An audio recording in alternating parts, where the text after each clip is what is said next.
தலைவணங்கி ஜெபம் செய்வோம். பரலோகபிதாவே, இந்த ஞாயிற்றுக்கிழமை காலை ஆராதனை வேளைக்காக உமக்கு நன்றி ஆண்டவரே. ஆண்டவரே, நீர் எங்களை உம்முடைய விலையேறப்பெற்ற அன்பினாலே நீர் எங்களை தாங்கி நீர் ஏந்தி சுமந்து எங்களை வழிநடத்தி வருவதற்காக உமக்கு நன்றி ஆண்டவரே. இப்போதும் இந்த ஆராதனை வேளையை உம்முடைய பிரசன்னத்தினாலே எங்கள் ஒவ்வொருவரையும் நீரே எங்களை ஆண்டு எங்களை ஆசீர்வதிக்கணுமா வேண்டிக்கொள்கிறோம். பாடல் வேளை, துதி ஸ்தோத்திரம், உம்முடைய திருவார்த்தை எல்லாவற்றையும் நீரை பொறுப்படுத்தி எங்களை வழிநடத்தும் ஆண்டவரே. நாங்கள் இன்னும் அதிகமாக உமக்களே சீர்பட்டு உம்முடைய வார்த்தையை கேட்டு மனம் திரும்பி வாழ உதவித்தாரும் ஆண்டவரே. இந்த கடைசி நாட்களிலே நாங்கள் உமக்கென்று ஆண்டவரே ஓங்கி ஆண்டவரே இந்த உலகத்திலே வெளிச்சமாய் நாங்கள் வாழ எங்களோருக்கு உதவி செய்யும். மீட்பரிசரமாகிய இயேசு கிறிஸ்துவின் வேண்டிக் கொள்கிறோம் எங்கள் பரலோக பிதாவே, ஆமென். ஹல்லேலூயா. நாம் முதலாவது பாடலாக பாடலின் 295 நாம் பாடுவோம். பாடலின் 295, மன்னிப்பின் நம் ஆண்டவர் நமக்கு அருளிய மன்னிப்பின் மாட்சிமையை எண்ணி நம் நன்றி உள்ளத்தோடு இந்த ரட்சிப்பின் சந்தோஷத்தை உடையவர்களாக இந்த பாடலை பாடுவோம். என்ன என் ஆனந்தம், என்ன ஆனந்தம் சொல்லக்கூடாது.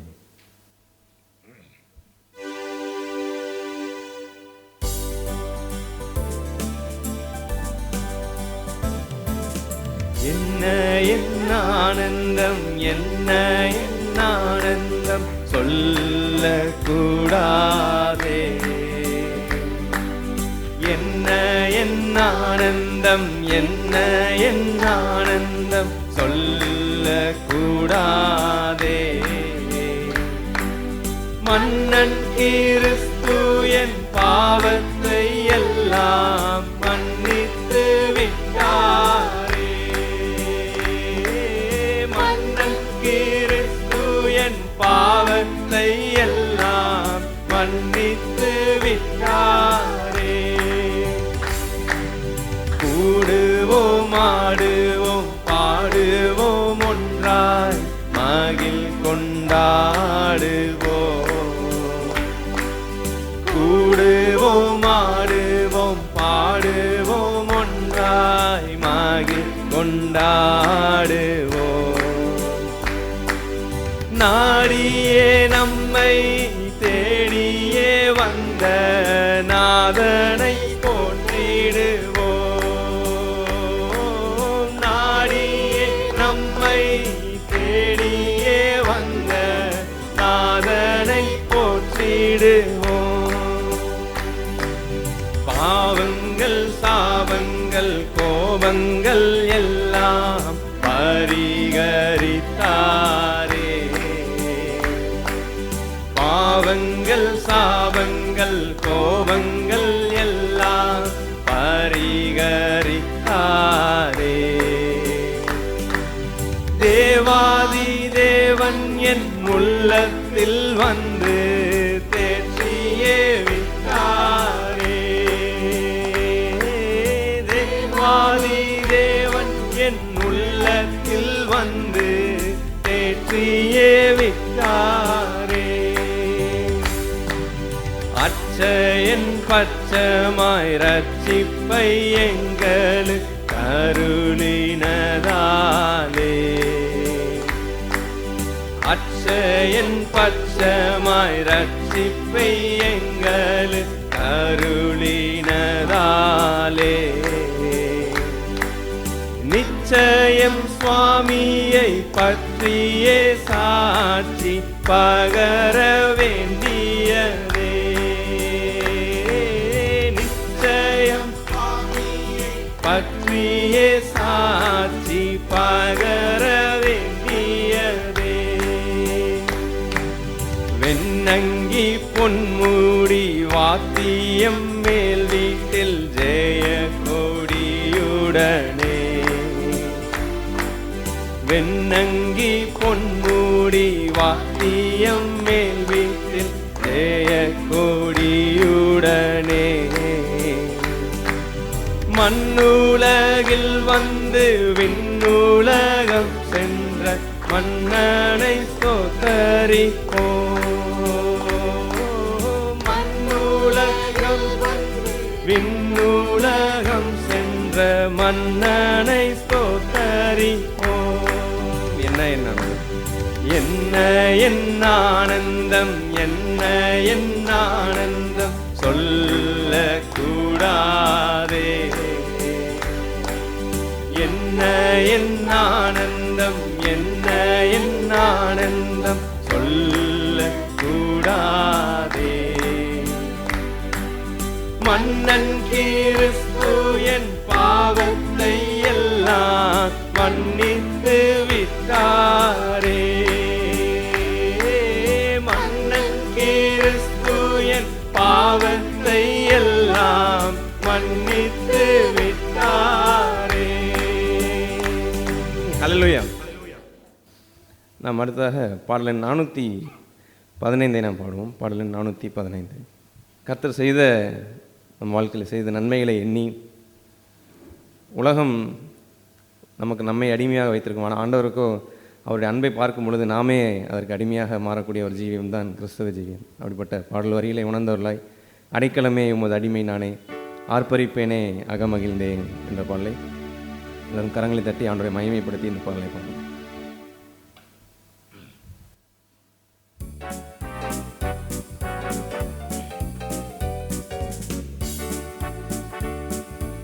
அடைக்கலமே உமதடிமை நானே, ஆர்ப்பரிப்பேனே அகமகிழ்ந்தே. கர்த்தர் நீ செய்த நன்மைகளையே நித்தம் நித்தம் நான் நினைப்பேனே. கர்த்தர் நீ செய்த நன்மைகளையே நித்தம் நித்தம் நான் நினைப்பேனே. அளவற்ற அன்பினால் அணைப்பவரே, எண்ணற்ற நன்மையால் நிறைப்பவரே. அளவற்ற அன்பினால் அணைப்பவரே, எண்ணற்ற நன்மையால் நிறைப்பவரே. மாசில்லாத நேசரே மகிமை பிரதாபார், பாசத்தாலும் பாதம் பற்றிடுவேனே. மாசில்லாத நேசரே மகிமை பிரதாபா, பாசத்தாலும் பாதம் பற்றிடுவேனே. ஓ அடைக்கலமே உமதடிமை நானே, ஆர்ப்பரிப்பேனே அகமகிழ்ந்தே. கர்த்தர் நீ செய்த நன்மைகளையே நித்தம் நித்தம் நான் நினைப்பேன். கர்த்தரே உம் செய்கைகள் பெரியவைகளே, சுத்தரே உம் செயல்கள் மகத்துவமானவே. கர்த்தரே உம் செய்கைகள் பெரியவைகளே, சுத்தரே உம் செயல்கள் மகத்துவமானதே. நித்தியரே உம் நியாயங்கள் என்றும் நிற்குமே, பக்தரின் பேரின்ப வாக்கியமிதே. நித்தியரே உம் நியாயங்கள் என்றும் நிற்குமே, பக்தரின் பேரின்ப வாக்கியமிதே. ஓ அடைக்கலமே உமதடிமை நானே, ஆர்ப்பரிப்பேனே அகமகிழ்ந்தே. கர்த்தர் நீ செய்த நன்மைகளையே நித்தம் நித்தம் நான் நினைப்பேனே. என்னை என்றும் போதித்து நடத்துபவரே, கண்ணை வைத்து ஆலோசனை சொல்லுபவரே. என்னை என்றும் போதித்து நடத்துபவரே, கண்ணை வைத்து ஆலோசனை சொல்லுபவரே. நடக்கும் வழிதனை காட்டுபவரே, நம்பி வந்தோரை கிருபை சூழ்ந்து கொள்ளுதே. நடக்கும் வழிதனை காட்டுபவரே, நம்பி வந்தோரை கிருபை சூழ்ந்து கொள்ளுதே. ஓஹோ அடைக்கலமே உமதடிமை நானே, ஆர்ப்பரிப்பேனே அகமகிழ்ந்தே. கர்த்தர் நீர் செய்த நன்மைகளையே நித்தம் நித்தம் நான் நினைப்பேனே. கரம் பற்றி நடத்தும் கர்த்தர் நீரல்லோ, கூப்பிட்ட என்னை குணமாக்கி நீரல்லோ. கரம் பற்றி நடத்தும் கர்த்தர் நீரல்லோ, கூப்பிட்ட என்னை குணமாக்கி நீரல்லோ.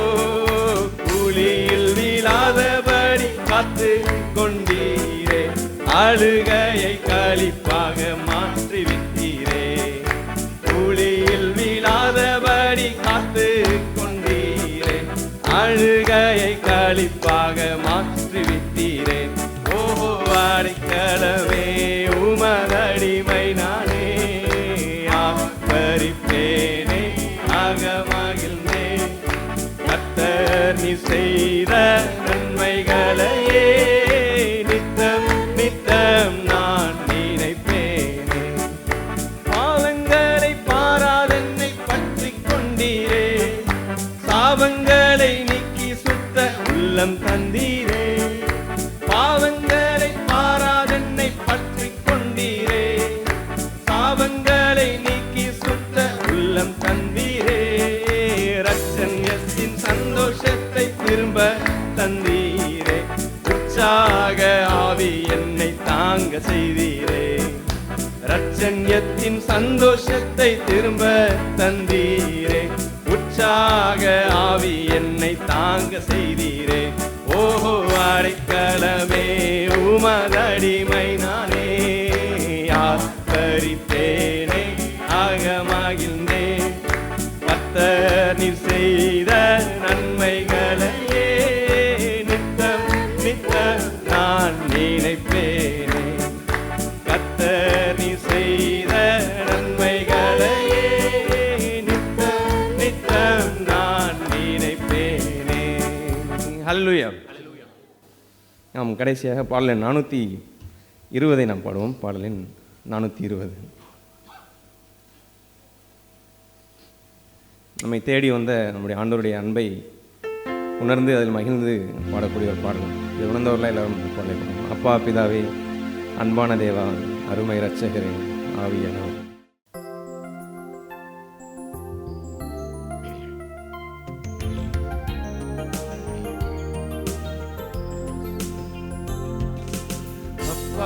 பிதாவே, அன்பான தேவா, அருமை இரட்சகரே, ஆவியானவரே. எங்கள் அப்பா பிதாவே, அன்பான தேவா, அருமை இரட்சகரே, ஆவியானவரே. எங்கோ நான் வாழ்ந்தேன், அறியாமல் அலைந்தேன், என் நேசர் தேடி வந்தீர். எங்கோ நான் வாழ்ந்தேன், அறியாமல் அலைந்தேன், என் நேசர் தேடி வந்தீர். நெஞ்சார அணைத்து முத்தங்கள் கொடுத்து நிழலாய் மாறிவிட்டீர். என்னை நெஞ்சார அணைத்து முத்தங்கள் கொடுத்து நிழலாய் மாறிவிட்டீர். நன்றி உமக்கு நன்றி ஐயா, நன்றி உமக்கு நன்றி. எங்கள் அப்பா பிதாவே, அன்பான தேவா, அருமை இரட்சகரே, ஆவியானவரே. தாழ்மையில் இருந்தேன், தள்ளாடி நடந்தேன், தயவாய் நினைவு கூர்ந்தீர். தாழ்மையில் இருந்தேன், தள்ளாடி நடந்தேன், தயவாய் நினைவு கூர்ந்தீர். கலங்காதே என்று கண்ணீரை துடைத்து கரம் பற்றி நடத்துகிறீர். கலங்காதே என்று கண்ணீரை துடைத்து கரம் பற்றி நடத்துகிறீர். நன்றி உமக்கு நன்றி ஐயா, நன்றி உமக்கு நன்றி. எங்கள் அப்பா பிதாவே, அன்பான தேவா, அருமை இரட்சகரே, ஆவியானவரே உளையான சேற்றில் வாழ்ந்த என்னை தூக்கி எடுத்தீரே உளையான சேற்றில் வாழ்ந்த என்னை தூக்கி எடுத்தீரே கல்வாரி ரத்தம் எனக்காக சிந்தி கழுவி அணைத்தீரே கல்வாரி ரத்தம் எனக்காக சிந்தி கழுவி அணைத்தீரே நன்றி உமக்கு நன்றி ஐயா நன்றி உமக்கு நன்றி எங்கள் அப்பா பிதாவே அன்பான தேவா அருமை இரட்சகரே ஆவியானவரே இரவும் பகலும் ஐயா கூட இருந்து என்னாலும் காப்பவரே இரவும் பகலும் ஐயா கூட இருந்து என்னாலும் காப்பவரே மறவாத தெய்வம் மாறாத நேசர் மகிமைக்கு பாத்திரரே மறவாத தெய்வம் மாறாத நேசர் மகிமைக்கு பாத்திரரே நன்றி உமக்கு நன்றி ஐயா நன்றி உமக்கு நன்றி எங்கள் அப்பா பிதாவே அன்பான தேவா அருமை இரட்சகரே ஆவியானவரே ஒன்றை நான் கேட்டேன் அதையே நான் தேடி ஆர்வமாய் ஓடுகிறேன் ஒன்றை நான் கேட்டேன் அதையே நான் தேடி ஆர்வமாய் நாடுகிறேன் உயிரோடு வாழும் நாட்களெல்லாம் பணி செய்திடுவேன் நான் உயிரோடு வாழும் நாட்களெல்லாம் பணி செய்திடுவேன் நன்றி உமக்கு நன்றி ஐயா நன்றி உமக்கு நன்றி எங்கள் அப்பா பிதாவே அன்பான தேவா அருமை இரட்சகரே ஆவியானவரே எங்கள் அப்பா பிதாவே அன்பான தேவா அருமை இரட்சகரே ஆவியானவரே.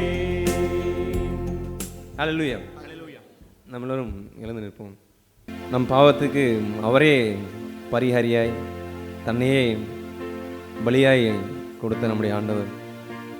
அவர் திறந்து வைத்த இந்த புது மார்க்கத்தின் வழியாக தான் பிதாவின் சமூகம் நாம் போக முடியக்கூடிய ஒரு அழகான ஒரு ஜீவியம், எந்த சூழ்நிலையும் கிருபாசன தண்டைக்கு நெருங்கி செல்லக்கூடிய ஒரு வாழ்க்கையையும், எவ்வளவு குறைவுள்ளவர்களாக இருந்தாலும் அந்த குறைவுள்ளவன் என்று தள்ளாமல் நம்மளை ஒவ்வொரு முறை இடரும் பொழுதும் தவறும் பொழுதும் நமக்கு அன்பினால் சிச்சித்தாலும் அவர் தம்மண்டை இழுத்து கொள்ளக்கூடிய நல்ல தகப்பனாக தான் இந்த நாள் வரைக்கும் நம்மளோட இருந்திருக்கிறார்.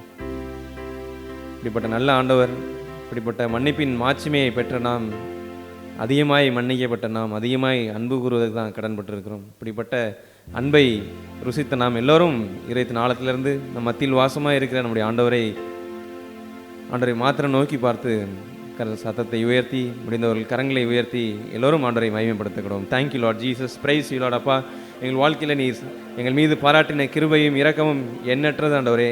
எவ்வளவு மாறாத இரக்கத்தையும் கிருபையும் எங்கள் வாழ்க்கையில் காண்பிக்கிறீங்களே, அதற்காக நன்றி. நீர் அன்பு நிறைந்தவராக எங்கள் வாழ்க்கையில் எப்பொழுதும் இருக்கிறீங்களே, நன்றி ஆண்டவரே. நீர் மாறாதவராக, நேற்றும் இன்றும் என்றும் மாறாதவராக எங்களோடு இருக்கிறீங்களே, அதற்காக நன்றி ஆண்டவரே. எங்களை காண்கின்ற தேவனாக நீங்கள் இருக்கிறீங்க. எந்த இடத்துல இருந்தாலும் எங்களை கண்டு ஆண்டவரே எங்களை திரும்பி தூக்கி எடுத்து அப்பா உமக்கு பிரியமாய் வாழும்படியான ஒரு வாழ்க்கையில் நிலைநிறுத்துறீங்களே, அதற்காக நன்றி. நீர் எங்கள் வாழ்க்கையில் அனுமதிக்கிற சூழ்நிலைகள் எதுவுமே தற்செயலாக நடக்கிற காரியங்கள் எல்லாம் ஆண்டவரே எல்லாமே உடைய ஒரு நோக்கத்தின்படி அப்பா எங்கள் மீது அன்பின் நிமித்தம் எங்களுக்கு நடத்தி செல்கிற ஒவ்வொரு நல்ல பாதைகளுக்காக நன்றி நன்றி. துதிக்கிறோம், ஸ்தோத்திரிக்கிறோம் ஆண்டவரே. எங்கள் உள்ளத்தில் இருந்த எத்தனையோ கசடுகளை நீக்கி அப்பா ஆண்டவரே உம்மை போல பரிசுத்தமான ஒரு வாழ்க்கையை வாழும்படியான ஒரு வாழ்க்கைக்கு முன்னேறி செல்லும்படியாக நடத்துறீங்களே, அதற்காக நன்றி. உடைய ரத்தத்தினால கழுவி எங்களை நீதிமானாக்க நம்முடைய கிருபைக்காக நன்றி நன்றி ஆண்டவரே. எங்கள் மீது கண்ணை வைத்து ஆலோசனை சொல்லுகிற உடைய தயவிற்காக நன்றி ஆண்டவரே. நீர் எங்களை நீதிமானாக்க நம்முடைய தயவிற்காக நன்றி.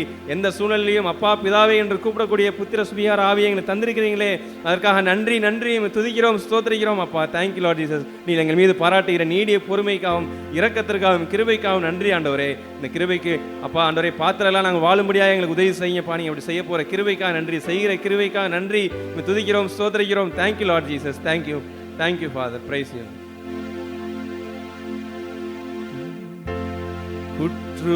குற்றுயிராய் கிடந்த என்னை முற்றும் நீரட்சித்தீரதால்,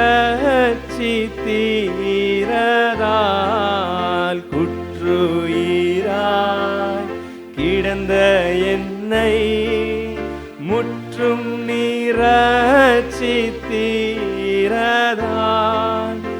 என்னில் உள்ள நன்றி உள்ளம் தாங்குவதெங்கனம் நேசரே, என்னில் உள்ள நன்றியுள்ளம் தாங்குவதெங்கனம் நேசரே, அன்பு நிறைந்த பொன் இயேசுவே, நின் பாதம் சேவை என் ஆசையே, அன்பு நிறைந்த பொன் இயேசுவே, நின் பாத சேவை என் ஆசையே. நாம் ஒரு மூன்று சகோதரிகள் சுருக்கமாக ஆண்டவர் துதிகளை ஏறெடுப்போம். 9வது வசனத்திலிருந்து 13வது வசனம் வரை நாம் பார்க்கும்போது இயேசு கிறிஸ்து அந்த கடைசி நாட்களை குறித்தும் உபத்திரவங்களை குறித்தும் அவர் சொல்லுகிற காரியங்களை நாம் இங்கே பார்க்க முடியும். இந்த 9வது அதிகாரத்திலே ஆண்டவருக்கென்று உண்மையாய் அவருக்கென்று அவருடைய நாமத்தின் மகிமைக்கென்று வாழ விரும்புகிறவருடைய வாழ்க்கையை குறித்து இங்கே அவர் சொல்லுவார். அப்பொழுது உங்களை உபத்திரவங்களுக்கு ஒப்பு கொடுத்து உங்களை கொலை செய்வார்கள், என் நிமித்தம் நீங்கள் சகல ஜனங்களாலும் பகைக்கப்படுவீர்கள். அந்த உபத்திரவத்தை குறித்து ஆண்டவர் இங்கே சொல்லும்போது எல்லோராலும் பகைக்கப்படுவீர்கள் என்ற ஒரு பகுதியை சொல்லுகிறார். நாம் இந்த உலகத்திலே அன்பு கூறாதபடியினால் உலகம் உங்களை பகைக்கும் என்று ஆண்டவர் சொன்னது போல, நம் முழுவதுமாய் தேவனை அன்பு கூறுகிற ஒரு வாழ்க்கையை நாம் அதற்கு சமர்ப்பித்து வாழ விரும்பும்போது இது போன்ற ஒரு பகுதியை நாம் சந்திக்க நேரிடும்.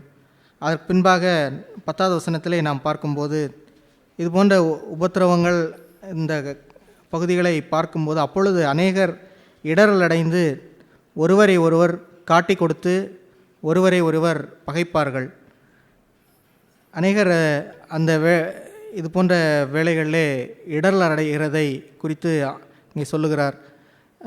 யூதாஸ் காரியத்து கூட அவன் காட்டி கொடுப்பதற்கு முன்பாக ஆங்கிலத்தில் இந்த இடரல் அடைந்து என்பதை அஃபண்டட் என்று சொல்லப்பட்டிருக்கிறது. அவன் ஏதோ ஒரு காரியத்தினால் மனத்தாங்கல் அடைந்து அதன் நிமித்தம் அவன் காட்டி கொடுக்கிறவனாய் மாறினதை நாம் வேதத்திலே பார்க்க முடியும். அதுபோன்று அநேகரை நாம் கிறிஸ்தவ வாழ்க்கையிலே சந்திக்க நேரிடும். அதற்கு பின்பாக ஒருவரை ஒருவர் காட்டி கொடுத்து ஒருவரை ஒருவர் பகைப்பார்கள். அநேக கள்ள தீர்க்கதரிசிகளும் எழும்பி அநேகரை வஞ்சிப்பார்கள். அக்கிரமம் மிகுதியாவதனால் அநேகருடைய அன்பு தணிந்து போகும். இந்த அக்கிரமம் என்பதை ஆங்கிலத்திலே லாலஸ்னஸ் என்று சொல்லப்பட்டிருக்கிறது. அதாவது தேவன் நமக்கென்று அவருடைய வார்த்தையை தந்து நாம் எப்படி வாழ வேண்டும் என்பதை அவர் நமக்கு கொடுத்திருக்கிற அந்த பகுதியை மறைத்துவிட்டு, அந்த தேவன் எனக்கென்று கொடுத்த ஒருவன் என்னிடத்தில் அன்பு கூர்ந்தால் அவன் என் கற்பனைகளை கைக்கொள்வான் என்று ஆண்டவர் சொல்லுகிற அந்த பகுதியை, அவர் மீது கொண்ட அந்த அன்பு அது தணிந்து போய் அவருடைய கற்பனையை மீறி நடக்கிற அநேகரை நாம் பார்க்க நேரிடும். அவர் சொன்னது போல, ஒருவன் ஒரு ஸ்திரியை இச்சையோடு பார்க்கிற எவனும் தன் இருதயத்துக்குள்ளே விபச்சாரம் செய்தாயிட்டு என்று ஆண்டவர் சொன்னதை, அதை கொஞ்சம் கொஞ்சமாய் அதனுடைய வேல்யூவை மழுங்கடித்து நடக்கிற பகுதிகள், அல்லது ஒரு சகோதரனை இருதயத்திலே பகைப்பதே அது கொலைக்கு சமம் என்பதை ஆண்டவர் சொன்னதை, அதை கொஞ்சம் டைல்யூட் பண்ணி அதெல்லாம் ஒன்றுமில்லை என்று பகையை நாம் மனதிலே மறைத்து வைத்து வாழ்கிற ஒரு வாழ்க்கையை நாம் பார்ப்பது. இப்படி அநேக பகுதிகளிலே நாம் அக்கிரமம் மிகுதியாகுதனாலே அநேகருடைய அன்பு தணிந்து போய், அவர்கள் தேவன் மீது கொண்ட அன்பு இல்லாமல், அவருடைய கற்பனைகளை கைக்கொள்வதற்கிற ஒரு வாஞ்சை இல்லாமல் இருக்கிற ஒரு பகுதியை நாம் பார்க்க நேரிடும். ஆனால் இப்படிப்பட்ட காரியங்களை பார்க்கும்போது நாம் கொண்டிருக்க வேண்டிய ஒரு எச்சரிக்கை என்னவென்றால், நாம் 1 கொரிந்தியர் 10வது அதிகாரத்திலே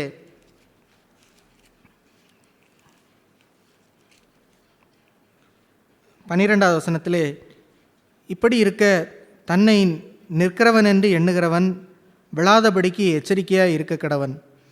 இப்படிப்பட்ட காரியங்களை பார்க்கும்போதோ அல்லது சந்திக்க நேரிடும் போதோ, நான் நிற்கிறேன் என்று நாம் எண்ணுவதற்கேற்ற ஒரு சோதனை ஏற்படக்கூடும். ஆனால் அப்படிப்பட்ட ஒரு இடத்திற்கு நாம் இடம் கொடாமல் எச்சரிக்கை உள்ளவர்களாய் அந்த 12வது வசனத்திலே, இப்படி இருக்க தன்னை நிற்கிறவன் என்று எண்ணுகிறவன் விழாதபடிக்கு எச்சரிக்கையாக இருக்க கடவன் என்று நாமும் இந்த காலகட்டத்திலே நம்முடைய அன்பும் தணிந்து போவதற்கு வாய்ப்பு இருக்கிறது என்பதை நாம் எச்சரிக்கையோடு இருந்து, நானும் நிற்கிறவன் என்று எண்ணி விழுகிற ஒரு இடத்திற்கு, என்னுடைய அன்பு தணிந்து போகிற இடத்திற்கு, அல்லது நான் நன்றாக தான் இருக்கிறேன் என்று உள்ளே நம்முடைய இருதயத்தில் இருக்கிற ஒரு பகுதியை நாம் மறைத்து, வெளிப்பிரகாரமாய் ஒரு மாய்மாலமான ஒரு பகுதியை வைத்து நாம் சாட்டிஸ்ஃபை ஆகிறவர்களாக ஒருபோதும் இருந்து விடாமல், நாம் நிற்கிறவன் என்று எண்ணுகிறவன் ஒருபோதும் விழாதபடிக்கு எச்சரிக்கையாக இருக்க கடவன் என்று ஆண்டவர் எச்சரித்தது போல நாம் மிக கவனம் உள்ளவர்களாய் இருந்தால் மட்டும்தான், நான் இந்த அடுத்த வசனத்திலே படிக்கிறது போல, முடிவு பரியந்தம் நிலை நிற்பவனே ரட்சிக்கப்படுவான். இங்கே சுற்றி அங்கே அக்கிரமம் பெருகிறது, தேவனுடைய வார்த்தையை மீறி நடக்குகிற அநேக காரியங்கள் பலுகி பெருகி இருப்பதை நாம் பார்க்கக்கூடும். அநேகருடைய அன்பு தணிந்து போனதை நாம் பார்த்திருக்க முடியும். ஆனால் அதை பார்த்து நான் நன்றாக இருக்கிறேன் என்று ஒரு மெத்தனமான ஒரு எண்ணத்தில் இருந்து விட்டால், நம்முடைய அன்பும் தணிந்து போகிற ஒரு எச்சரிப்பான ஒரு பகுதிக்கு தேராக தான் நாம் கடந்து செல்வோம். ஆனால் அப்படி இல்லாமல் அந்த இடத்திலே நாம் நிற்கிறவன் என்று எண்ணுகிறவன் விழாதபடிக்கு எச்சரிக்கையாக இருக்க கடவன் என்று நாம் ஆண்டவரிடத்திலே சென்று நம்முடைய பகுதியை குறித்து நாம் எப்படி இருக்கிறோம் என்பதை அவருக்கு முன்பாக ஆராய்ந்து பார்த்து அவருடைய பலனை கேட்டு நாம் வாழும்போது, இந்த வசனத்திலே படிக்கிறது போல முடிவு பரியந்தம் நிலை நிற்கிற ஒரு பகுதிக்கு நேராக தேவன் நம்மை நடத்தி செல்லுவார். அந்த முடிவு பரியந்தம் நிலை நிற்கிற ஒரு பகுதி என்பது, அங்கே நாம் சந்திக்கிற ஒரு முக்கியமான ஒரு சோதனை என்னவென்றால், நம்முடைய அன்புக்கு ஏற்படுகிற ஒரு சோதனை. நாம் 1 கொரிந்தியர் 13வது அதிகாரத்திலே தேவனுடைய அன்பை குறித்து நாம் அதிகமாய் அன்பு நிறைந்த ஒரு அன்பிலே வாழ்கிற ஒரு வாழ்க்கையை குறித்து நாம் பார்ப்போம். 1 கொரிந்தியர் 13வது அதிகாரம் 4வது வசனத்திலிருந்து நாம் படிக்கும்போது, தேவனுடைய அன்பு என்பது எப்படிப்பட்டது, அது நிலைத்திருக்கிற ஒரு காலம் ஒழியாத ஒரு அன்பு, முடிவு பரியந்தம் நிலை நிற்கிற ஒரு அன்பு. அப்படிப்பட்ட ஒரு அன்பிலே நிலை நிற்கும்படியாகவே நாம் அழைக்கப்பட்டிருக்கிறோம். இதுபோன்ற அக்கிரமம் மிகுதியாகும் போதோ, அநேகருடைய அன்பு தணிந்து போகிற ஒரு பகுதியை நாம் காணும்போதோ, நம்முடைய அன்பிலேயும் நாம் முடிவு பரியந்தம் நிலை நிற்க வேண்டிய ஒரு இடத்திலே ஒரு சேதம் ஏற்படுவதற்கேற்ற ஒரு சோதனை அநேக வேளைகளிலே நாம் எதிர்கொள்ள நேரிடும். அந்த 4வது வசனத்திலே நாம் படிக்கிறது போல 1 கொரிந்தியர் 13வது அதிகாரம் 4வது வசனம், அன்பு நீடிய சாந்தமும் தயவும் உள்ளது. ஆங்கிலத்திலே இந்த நீடிய சாந்தமும் தயவும் உள்ளது என்பதை the love suffers long and kind. Love is long suffering and kind. அன்பு அது நீடிய பொறுமையாய் அநேக காரியங்களை அது சகித்து அநேக உபத்திரவங்கள் ஊடாய் அது சென்றாலும் அது எல்லாவற்றையும் அது பொறுமையாய் சகித்து முடிவிலே அது தயவுள்ளதாய் கைண்ட்னஸோடு அது எப்போதும் பாதுகாக்கப்பட்டதாய் இருப்பது தான் ஒரு காலம் ஒழியாத ஒரு அன்பு. எனவே இது போன்ற ஒரு சகல ஜனங்களாலும் பகைக்கப்படுவதோ அல்லது காட்டிக் கொடுக்கப்படுவதோ அல்லது அநேக லாலஸ்னஸ் என்று சொல்லப்படுகிறது போல அக்கிரம செய்கை மிகுதியாவதை நாம் பார்க்கும்போதோ நமக்கு ஏற்படுகிற ஒரு மிகப்பெரிய சோதனை என்னவென்றால் நம்முடைய அன்பையும் நாம் இழப்பதற்கான ஒரு சோதனை அங்கே வரும். நாம் இந்த வசனத்திலே நாம் படிக்கிறது போல 4வது வசனத்திலே, அன்புக்கு பொறாமை இல்லை, அன்பு தன்னை புகழாது, இருமாப்பாய் இராது, அயோக்கியமானதை செய்யாது, தற்பொழிவை நாடாது, சினமடையாது, தீங்கு நினையாது என்று அந்த நிலைத்து நிற்கிற முடிவு பரியந்தம் நிலை நிற்கிற அன்பினுடைய குணாதிசயங்களை நாம் இங்கே பார்க்கிறோம். ஆனால் இது போன்ற சோதனைகளிலே இது போன்ற சூழ்நிலைகளிலே நாம் செல்லும்போது நமக்கு ஏற்படுகிற சோதனை எல்லாம் இந்த வசனத்திலே சொல்லப்பட்டிருக்கிறது போல அந்த சினமடையாது என்பதை ஆங்கிலத்திலே it will not be provoked என்று சொல்லப்பட்டிருக்கிறது. அதாவது அதனால் அது தூண்டப்பட்டு அதனால் கோபத்திற்கும் எரிச்சலுக்கும் உள்ளாகுவதில்லை என்று நாம் பார்க்கிறோம். அதுபோன்ற நாம் சூழ்நிலைக்குள்ளாக செல்லும்போது நமக்கு ஏற்படுகிற சோதனை என்பது இந்த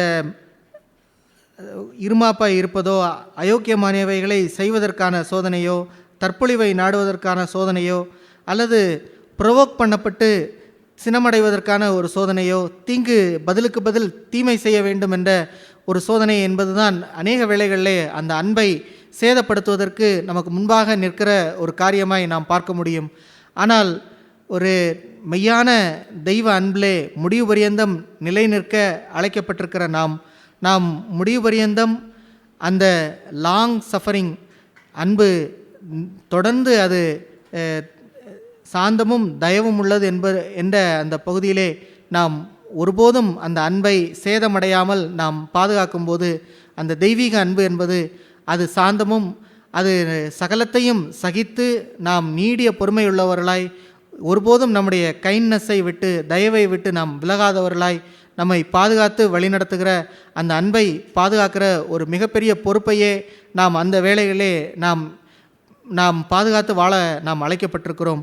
அதையே நாம் அந்த 10வது அதிகாரத்திலே நாம் படித்தது போல நாம் எல்லாம் சரியாக இருக்கிறது என்று ஒருபோதும் நாம் மெத்தனமாக இல்லாமல் நிற்கிறவன் ஒருபோதும் விழாதபடிக்கு எச்சரிக்கையாக இருக்க கடவன் என்று சொல்லுகிற அந்த பகுதி என்பது நம்முடைய அன்பு நாம் ஒளிந்து போகாதபடிக்கு நாம் மிக கவனமாய் நாம் எச்சரிக்கை உள்ளவர்களாய் அந்த வேளையிலே நாம் பாதுகாக்க தவறிவிட்டோம் என்றால் இந்த வசனத்திலே நாம் பார்க்கிறது போல அந்த சுயத்தின் மாம்சத்தின் காரியங்கள் அந்த இடத்திலே வந்து அன்பு தணிந்து போகவும் அன்பற்ற காரியங்கள் நம்முடைய வாழ்க்கையிலே புறப்பட்டு வரவும் தேவன் மீது கொண்ட அன்பு அது தணிந்து போகவும் அவருடைய கற்பனைகளை அன்பு கொண்டு கீழ்ப்படுகிற ஒரு இடத்திலிருந்து நாம் டீவியேட் ஆகி நாம் அதெல்லாம் ஒன்றுமில்லை என்று அதனுடைய வேல்யூவை குறைத்து கொஞ்சம் சாதாரணமாய் போகிற ஒரு போக்கிலே நம்மை நடத்துகிற ஒரு இடத்திற்கும் நம்மை கொண்டு சென்றுவிடும். எனவே நாம் அப்படி இல்லாமல் முடிவு பரியந்தம் அன்பிலே நாம் நிலைத்து நிற்கிற முடிவு பரியந்தம் நிலை நிற்கிறவனே ரட்சிக்கப்படுவான் என்று இயேசு சொல்லுகிறது போல முடிவு பரியந்தம் நம்முடைய அன்பிலே நாம் நிலைத்து நிற்பதற்கு நாம் மிக எச்சரிப்பை கொண்டவர்களாக நாம் வாழ அழைக்கப்பட்டிருக்கிறோம். அப்படிப்பட்ட அன்பானது அடுத்த வசனங்களிலே நாம் படிக்கிறது போல அது அநியாயத்திலே சந்தோஷப்படாமல் சத்தியத்திலே சந்தோஷப்படும். அது சகலத்தையும் தாங்கும், சகலத்தையும் விசுவாசிக்கும், சகலத்தையும் நம்பும், சகலத்தையும் சகிக்கும். அந்த சகிக்கும் என்பதை அது சகலத்தையும் என்டியூர் பண்ணும்.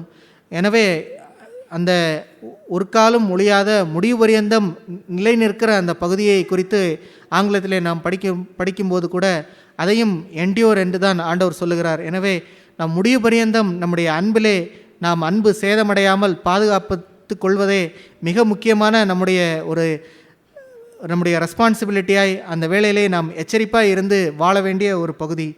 அப்படிப்பட்ட ஒரு இடத்திலே நாம் வாழும்போது நாம் தெய்வ அன்பை பெற்ற நாம் இந்த 8வது வசனத்திலே படிக்கிறது போல அந்த அன்பு ஒரு காலம் ஒழியாது என்ற ஒரு மேலான ஒரு அன்பை பெற்று நாம் வாழ முடியும். எனவே இப்படிப்பட்ட ஒரு அன்பை நாம் ப்ரொடியூஸ் பண்ண முடியாது. அதை நாம் தேவனிடத்திலிருந்து தான் நாம் பெற்று வாழ வேண்டும். அவருடைய பரிசுத்த ஆவியினுடைய பலனை குறித்து சொல்லும்போது, அவருடைய ஆவி என்பது அது பலமும் அன்பும் தெளிந்த புத்தியும் உள்ள ஒரு ஆவி. நாம் இது போன்ற பகை போன்ற சூழ்நிலையோ, காட்டி கொடுக்கிற சூழ்நிலையோ, அல்லது அக்கிரம மிகுதி என்ற சூழ்நிலையோ அதன் மத்தியுக்குள்ளாக நாம் கடந்து போகும்போது, அவருடைய அபிஷேகத்தினாலே நாம் நிறையும் போது அதை கடந்து செல்லுவதற்கேற்ற பலனையும், அதிலே நாம் அன்பற்ற ஒரு இடத்திலே நாம் செல்லாமல் முடிவுபரியந்தம் நிலை நிற்கிற அன்பையும், நாம் அந்த இடத்திலே எப்படி செயல்பட வேண்டும் என்ற ஒரு தெளிந்த புத்தியையும் தந்து தேவன் நம்மை தாங்கி நடத்துவார். எனவே அதுபோன்ற முடிவுபரியந்தம் நிலை நிற்கிற, ஒருபோதும் ஒரு காலம் ஒழியாத அந்த அன்பை பெற்று வாழ தேவன் நம் எல்லோரையும் அழைத்திருக்கிறார். அப்படிப்பட்ட ஒரு காலம் ஒழியாத அன்பை நாம் பாதுகாத்து அதை நாம் எல்லோரும் சுதந்திரித்து வாழ தேவன் நம் எல்லோருக்கும் உதவி செய்வாராக. ஆமேன். தேவன் தந்தவருடைய ஜீவனுள்ள வார்த்தைக்காக நன்றி செலுத்துகிறேன். அக்கிரமங்கள் பெறுகிற காலத்தில் நாம் இருந்தாலும் எல்லாம் செய்தியாக அதில் ஆர்வம் கொண்டவர்களாய் நான் இருந்துட்டு கடைசியில் என் வாழ்க்கையில் நான் அன்பற்றவனான ஒரு ஜீவியம் வாழ்ந்தேன்னா அது ஏமாற்றத்தை கொண்டு வரக்கூடிய ஒரு இடத்துல தான் போய் முடியுன்றது, அப்படிப்பட்ட ஒரு எச்சரிப்பையும் நான் இன்றைக்கு பெற்றுக்கொள்கிறேன். இந்த 1 கொரிந்தியர் 13 அதோடைய ஆழங்கள் அந்த சத்தியத்தின் ஆழங்கள் அது ஒவ்வொரு பெர்ஸ்பெக்டிவ்லையும் பார்த்தோம்னால வித்தியாசமான கோணங்களாக இருக்கும். அது எல்லாமே என்னை வரையறுத்து நான் எப்படிப்பட்ட அன்புடையவனாய் நான் பிறரிடத்தில் நான் இந்த அன்பை வெளிப்படுத்துகிறேன்றதை செக் பண்ணுறதுக்கு ஒரு பெரிய செக் பாயிண்ட்டாகவே எடுத்துக்கலாம் 1 கொரிந்தியர் 13. அப்படி தான் என் வாழ்க்கையிலையும் எல்லா சூழ்நிலையிலையுமே, திருமண வாழ்க்கையாக இருந்தாலும் சரி, குடும்ப சூழல்கள், வேலை ஸ்தலங்கள், எல்லா இடத்துலையுமே அந்த அன்பை செக் பண்ணுற ஒரு பங்கு.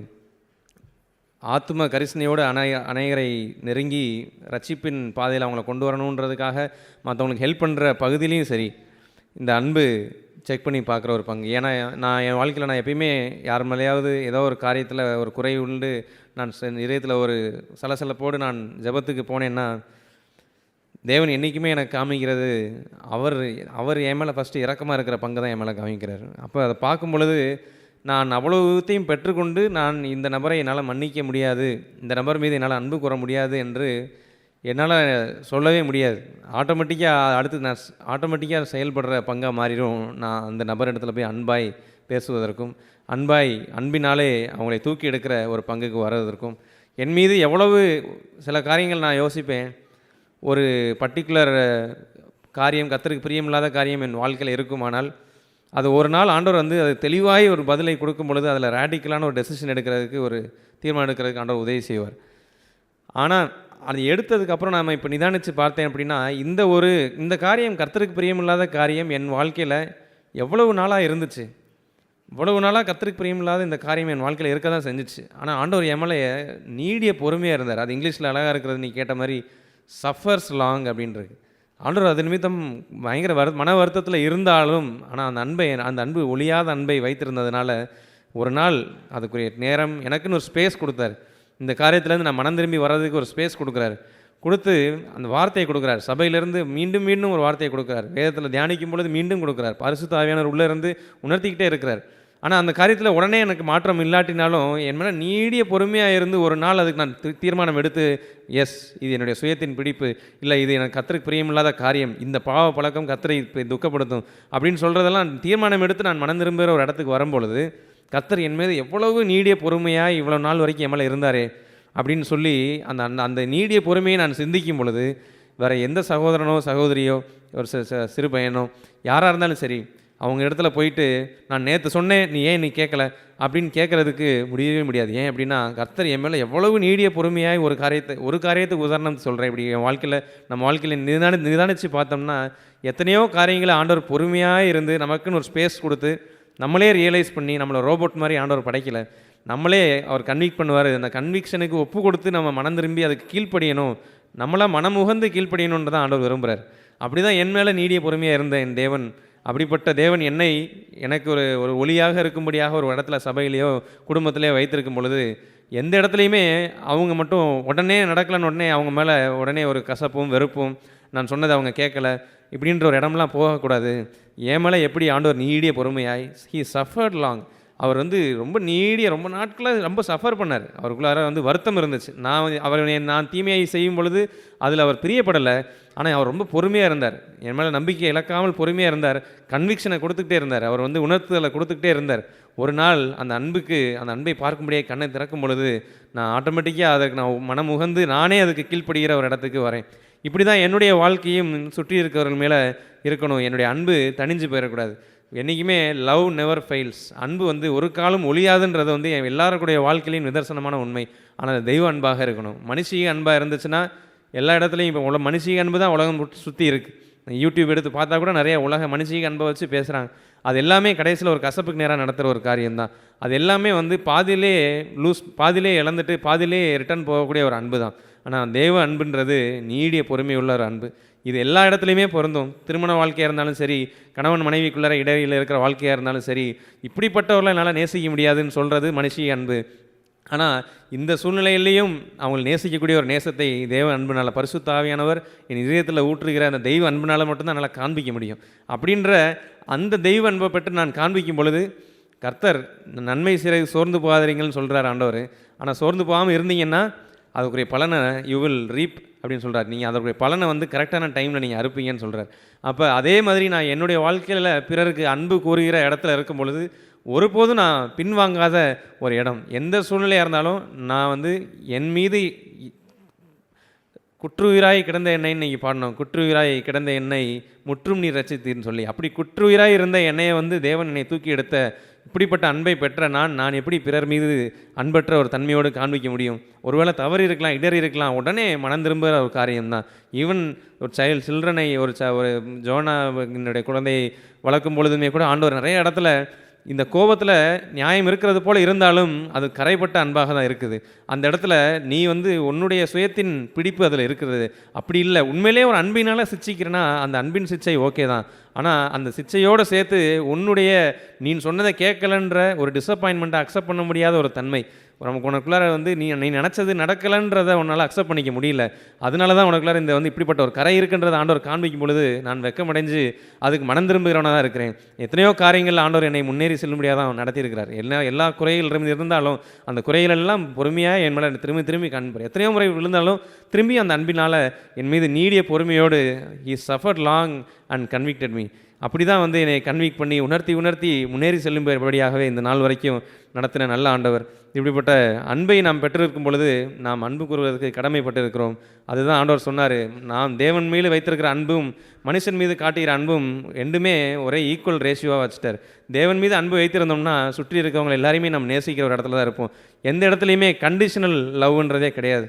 எந்த இடத்துலையும் கண்டிஷனல்னு இருந்துச்சுன்னா அவங்க மனம் திரும்பி வரணும்னு விருப்பவனால் இருக்கலாமே தவிர்த்து நான் இதை செய்யலைன்னா அவங்கள அன்பு கூற மாட்டேன் அப்படின்ற ஒரு இடமே கிடையாது. அங்கே சிச்சையாக கூட இருக்கலாம், ஆனால் அந்த சிச்சையின் பின்பாகவும் அன்பு தான் இருக்கணும். இந்த ஆத்துமா காக்கப்படணுமே, இந்த முள்ளை எடுக்கும்போது அவங்களுக்கு வலிக்குன்னு எனக்கு தெரியும், ஆனால் எடுத்து தான் ஆகணும். அந்த எடுக்கிற இடத்துலையும் இருக்கிறது ஒரு பெரிய விஷயம். சபையில் வந்து எது எல்லாமே அவங்க யாரையுமே எந்த ஒரு இடத்துலையும் டச் பண்ணாமல் போகிறது ஈஸி தான். ஆனால் ஒரு சில சமயம் ஒரு காலுக்குள்ளார முள் குத்தி இருக்குன்னு தெரியும் பொழுது அதை கண்டும் காணாமல் போகிறது அதுவும் தவறு தான். அந்த இடத்துல போய் ஞானமாக ஒரு ஜென்டில் ஸ்பிரிட்டோடு கொண்டு போய் அந்த முல்லை எப்படியாவது அந்த சகோதரத்துலேருந்து எடுக்கணுமே அப்படின்னு சொல்லி வாய்ப்பை தேடுகிற ஒரு இடத்துல இருந்து என்னுடைய வாழ்க்கையில் நான் சரி செஞ்சுருக்கிறேனான்னு பார்த்துட்டு பிறர் இடத்துல நான் உதவி செய்கிற ஒரு இடத்துல போய் மெதுவாக அவர்களுக்கு எடுக்கக்கூடிய ஒரு அன்பினால் நேசிக்கக்கூடிய ஒரு ஜீவியத்தை தான் ஆண்டவர் இந்த பூமியில் வச்சுருக்கிறார். இப்படிப்பட்ட அன்பில் குறையுள்ளவர்களாக இருந்தாலும் பரவாயில்லை, அந்த குறையில் அன்பு நிறைவாய் மாறும்படியாக ஆண்டவர் இடத்துல ஒவ்வொரு நாளும் சென்று இந்த அன்பை பிறர் இடத்திலும் காண்பித்து நம்ம ஒரு ஜெயமுள்ள ஒரு வாழ்க்கை ஆண்டவர் உதவி செய்வார் நம்பிக்கை இருக்கிறேன். ஆமென். Praise Lord. சகோதரர் மூலமாக தேவன் பேசின வார்த்தைகளுக்காக தேவன் நன்றி உள்ளவனாக இருக்கேன். நம்ம சபைக்கும் நன்றி உள்ளவனாக இருக்கேன். அநேக முறை இந்த வார்த்தையில் நம்ம தியானிச்சிருக்கோம். இது எனக்கு எப்பயும் போல் அநேக விடுதலைகளை கொடுத்துருக்கு. அனைவருடைய அன்பு தணிந்து போகும் அப்படின்ற ஒரு இடம் வந்துட்டு அது கடைசி காலத்தை பற்றி எழுதியிருக்கிறதுனால கடைசி காலத்தை தான்ன்றதில்ல.